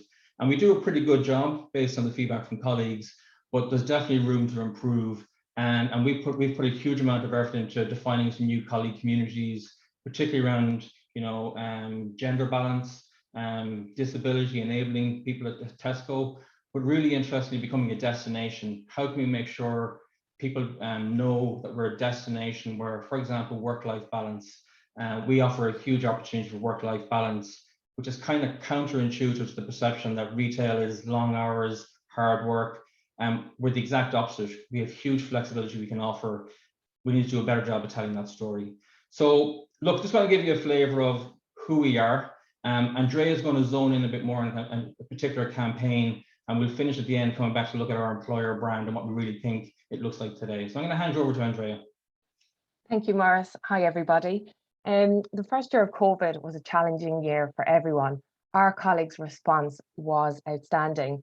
As workers providing an essential service to our communities, our colleagues really delivered for customers. When we received our Great Place to Work results, they ratified what we already knew. We really wanted to thank our colleagues. We had done lots of traditional recognition methods in the past, but 2020-2021 was a year like no other. We wanted to thank our colleagues, but also go a step further and showcase just how fantastic they are. Today, I'd like to share with you how the concept evolved through cross-functional collaboration across various teams. It was a real joint effort through corporate affairs, marketing, and people to build an external customer-facing campaign about our colleagues. The impact, how our customers responded, and what was the impact to our employer brand, the colleague experience, especially for the colleagues featured in the campaign, and how that translated through to colleague advocacy. And finally, what does the data tell us? Across the bottom, you can see our approach mapped out with the high-level steps for our strategic delivery, and you'll get these in the pack as well when the slide is sent out. So to bring the concept to life, the integrated campaign was shot by renowned photographer Ruth Medjugorje, who took the time to chat to each of the colleagues featured to capture the real stories of the real people behind the screens. The campaign recognised the hard work of all our colleagues who had worked tirelessly to ensure that food and essential supplies were readily available to our customers when they needed them most. We ran a series of behind the screens creative photos telling the story of COVID and really reinforcing the Great Place to Work narrative. So Ruth captured these real stories of the real people behind the screens at Tesco stores across the country. And here's a snippet from the conversation with Elizabeth, or as we know her, Liz, and her husband, Raynar, who works in the same store. And I'm going to tell you a little bit more about Liz in a little while, and you can read this off the slide yourself. So how did Ruth experience it? Ruth shared her experience of working on this project, describing feeling truly refreshed, inspired, and had gained a whole new perspective from speaking to our colleagues. So what did we do? We will spend the next few minutes talking about the impact, and we will start with what was visible in our stores to our customers and to our colleagues. We went big with our in-store signage. Every checkout had large toppers with large signs hanging from the ceilings in our foyer and down the aisle, so you could really see it as soon as you entered the store. Stories were shared via our internal daily news and our weekly newsletter, ensuring everybody got to see them. And here you can see we went full page coverage in the national dailies over the course of our week. Here's an example of some of the images that we used in the Irish Examiner, the Irish Independent, and the Irish Times. You can imagine the buzz in the stores when colleagues walked in and the papers landed and everybody was racing to get a copy of them, especially in those stores where their colleagues were working. So what else did we do? It doesn't just stop there. Well, as well as issuing the press releases and Ruth's beautiful imagery to national and local media, we profiled participating colleague stories in print, online, and broadcast media outlets, and you can see some of them there on the slide. Once the PR went live, we created a dedicated behind the screens page on our corporate tescoireland.ie. We also supported the campaign through corporate social media channels, Twitter and LinkedIn. And we went big on our Life at Tesco Instagram account, featuring 9 colleague stories running from the 31st of March to the 23rd of April. So a real long stint across our social media. So I spoke about Liz earlier. I'm going to come back to Liz again. And this is all about the colleague experience, in particular the colleagues that took part in it. The colleague experience of being part of the Best of Us campaign was really heartwarming. Colleagues described what it meant for them, for their families, their teams, and their communities during COVID-19. Here's an example of Liz, whom we spoke about earlier. I'm just going to call out some of what Liz said because it's a real wow moment. So wow, what can I say? First, it was an opportunity of a lifetime, being recognised for your hard work and dedication. I and my husband, Superman, were thrilled to be asked to be part of this amazing campaign. Our family motto, "Life is nothing but a dream," was brought to life when customers, family and friends around Ireland started sending us pictures and videos of my face everywhere. Thank God I have a fantastic smile. Our kids were excited and so very proud to see their mum dangling around stores and bus stops. The impact it had on customers to see a friendly face that we knew was exciting and unreal at times. They would say comments like, "Hi, Mrs. Tesco." Colleagues stuck with the phrase "Queen of Tesco Ireland," which Ruth had given to Liz. Liz's poster was displayed on the bus stop by her store, her Sword store, her local store, where her and her husband work. So Liz really became famous in her local area, and the team in the store were so incredibly proud of her. And I've one other experience which I'm going to share with you now, and this is from David. So a quick 40-second video. I'm hoping you enjoy. My name's David Johnson. Everybody knows me as Davey. I'm 24 years in the company. I'm the go-to person in shop. Needs to know where anything is, they come to me. I do everything: baskets, returns, trolleys, you name it. Last year somebody came in and took a photograph of me to appreciate all the hard work I do down the years. It's on a big poster, everybody in the shop could see it. Customers, staff, the whole lot. Then I took it all home with me. My mother showed it to her neighbours and friends. Dad would be looking down at me, very proud of me. So that's what it's all about when you make such an amazing impact. So moving on from my name's David. So moving on from the colleague experience. So what does the data tell us? As part of our continuous listening journey, we run a weekly survey capturing a pulse of about 300 colleagues every week to understand what their experience is at Tesco. Our colleague advocacy at the time when we ran the campaign delivered strong insights at 83% for colleague advocacy, which is benchmark amongst the highest in the food retail industry and highest when compared with other markets in the Tesco Group. Colleagues were more positive when responding to our internal Net Promoter Score for colleagues would recommend Tesco as a place to shop. That went up by 3 points. And our Great Place to Work indicator increased by 2%. Colleagues selected more positively in relation to sentiment with an increase of 9% and were less negative overall, describing feeling motivated, optimistic and supported. And just from the customer lens, I'll share one insight with you. We have lots, but I thought this was such an impactful one. The campaign reached 632,000 adults aged between 25 and 44. So I know I've done a really whistle-stop tour and it was a fabulous campaign. We'll share all the material with Great Place to Work so that they can you can view it in your own time. And I'm going to pass back to Maurice just to close out on some of those points. Thanks, Andrea. And I think the main message out of this is, you know, our ambition was to put our colleagues first and put them front and center. In particular, at a time when the whole country was in lockdown and everyone was at home, our colleagues were out in front. They were visible to everybody in the stores, albeit behind masks. So I think for a business our size, what's very obvious to us is that our colleagues are very visible to our customers, and that's a very large population. So really our employer brand is dependent on how our customers in particular see our colleagues in the store and how they show up. Would you mind just flicking on to the next slide, Andrea? And I think we'll just finish on that one. So look, to try and bring it all together, I mean, that's one snapshot. It's one campaign we wanted to highlight to kind of show you things we were doing to bring in particular our colleague advocacy to life and put them at the center of our brand. And I guess this is still a work in progress for us. So as an employer, we ask our colleagues all the time, what do you value about working at Tesco? And really there's 3 things that people have consistently told us. Number 1, I can be myself. Number 2, I can develop my skills in my career. And number 3, people really value the teamwork and collaboration that exists in Tesco. So building on those 3 main themes, we're building our employer brand and our value proposition around 5 main areas. I'm not going to talk about all of them. You can see them on the screen. I guess the one I'd call out is the one that's probably less obvious to people externally, which is flexible working.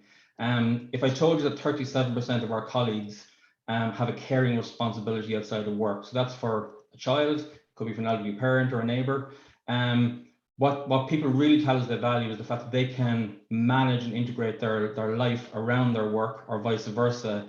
That includes managing those competing responsibilities of caring. So we're very clear that our colleagues internally tell us, you know, this is a real strong value that they hold, and something we need to get the message out much stronger externally in Tesco, outside of Tesco. So we can be a destination for people who are looking for that flexible working, and make sure that message is really clear. So that's an example of how we're using some of the data we have to try and craft the message, but really all centered on what do colleagues value? Why do colleagues stay with us? What do they value about our workplace? So that's how we're building the brand. That's how we're building the value proposition. And behind each of those pillars you see on screen there, we've got some really good data and really good questions that we're asking ourselves. You know, what makes us different? What do colleagues value? And that's how we're building the proposition. And it's a work in progress. It's constantly evolving. So look, conscious we've kind of done a very quick whistle stop, but just wanted to give you a flavor of that. And at the same time, try and get everyone away to lunch in a timely fashion. So thank you very much. Happy to take any questions with F and Andrea at any stage and follow up with them separately afterwards. And all the slides will be shared as part of the pack. Maurice, Andrea, thank you very much. The pieces from Liz and David have had a big impact on people. The video piece there as well has had a big impact on people. You can see people are at the heart, at the center of the employer brand, which is great to see. And there's lots in that. 8.5 years in terms of it's a great stat. There's some wonderful stats there, and look, it's extraordinary for us to see the efforts that Tesco make every week in terms of their people and their culture. So thank you very much for sharing that.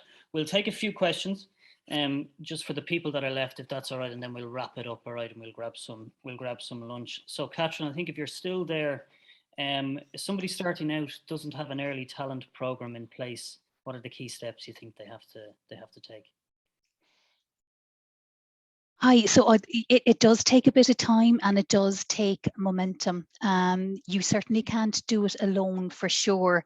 And, you know, getting the site leadership and management involved is key. You need their support to come with the ideas.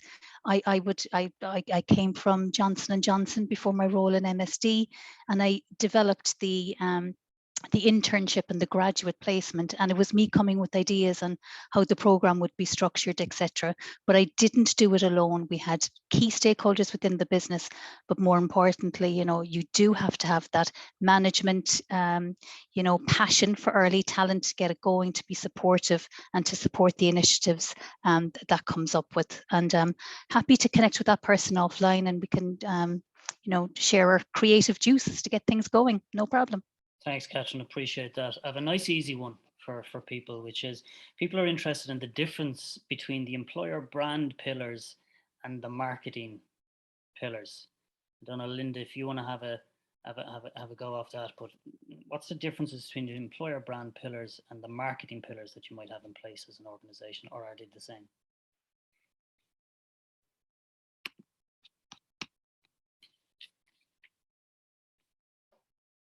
Terrible question to finish up on, isn't it?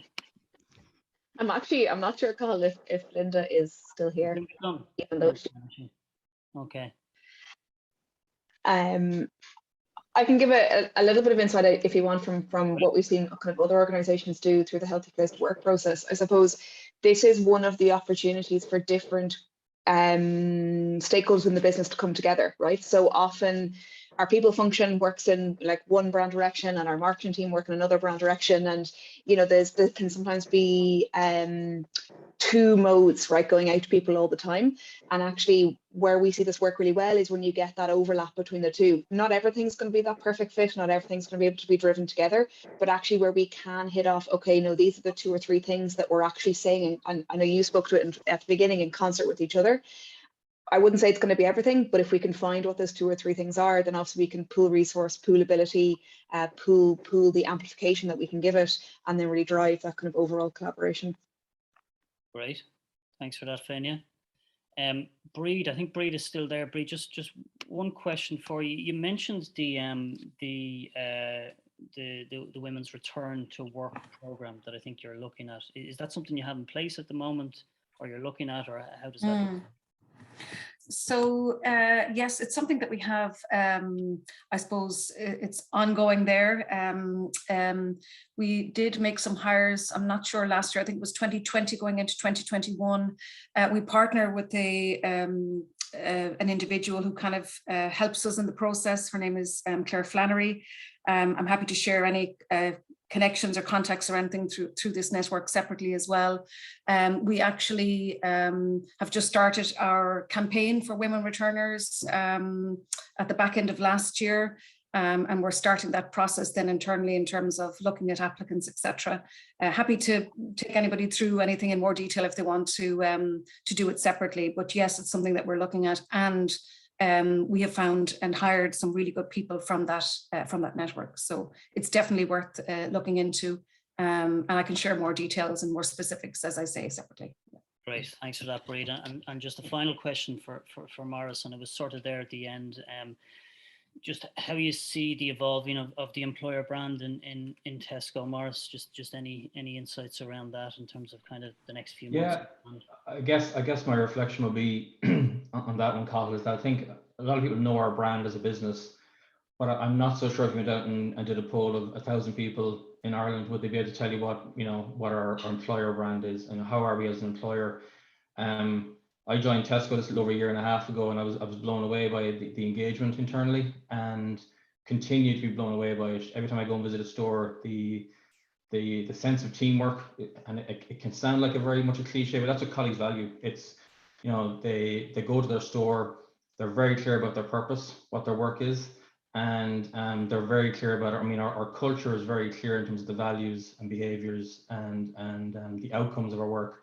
So I think for us, it's about maybe telling the story better externally. So what we do know is our colleagues are very clear why they stay with us and why it's a great place to work. we probably need to do a better job of telling that story to prospective people who might come and join us, and making sure we're clear why we're a great destination. And so we've got it's a very positive message. We've a lot of good things to share. We've just got to find a way of describing it better externally, and we're very clear that's an ongoing process. So it's a good thing, and we see it as a positive opportunity. It's great, Maurice. Thanks for that. So look, we'll move through sort of a wrap up, just a couple of final things, if that's all right. So look, if you're not sick of my face by now, I'm sure you are, right? But how to get certified as a great place to work, 2nd of February, 10 o'clock. So you might want to register for that, and we'll tell you all about the program and how that works. And I think we have a winner of our prize, which is Adam Hankin. Congratulations, you have won a Tesco voucher. Thank you, Tesco. You've won a One for All voucher from Distilled, a great place to work gift as well, which, don't worry, Adam, is not a polo neck, so that's okay. We'll figure out what that gift is, but congratulations. Just in terms of wrap up, thank you very much for the speakers. It's not just the time you've given today, it's the time and the thought and the consideration that you've put in to your presentation today, and we really appreciate it. Lots of great insights, and I'm sure our LinkedIn will be hit up with lots of requests for people to kind of connect. So really appreciate that. We have a phenomenal team and great place to work. None of this is possible without the team that we have.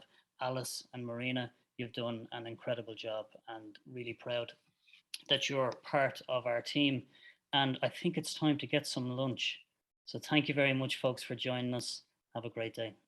Thank you very much. Thank you, everyone. Thanks, everyone. Cathal.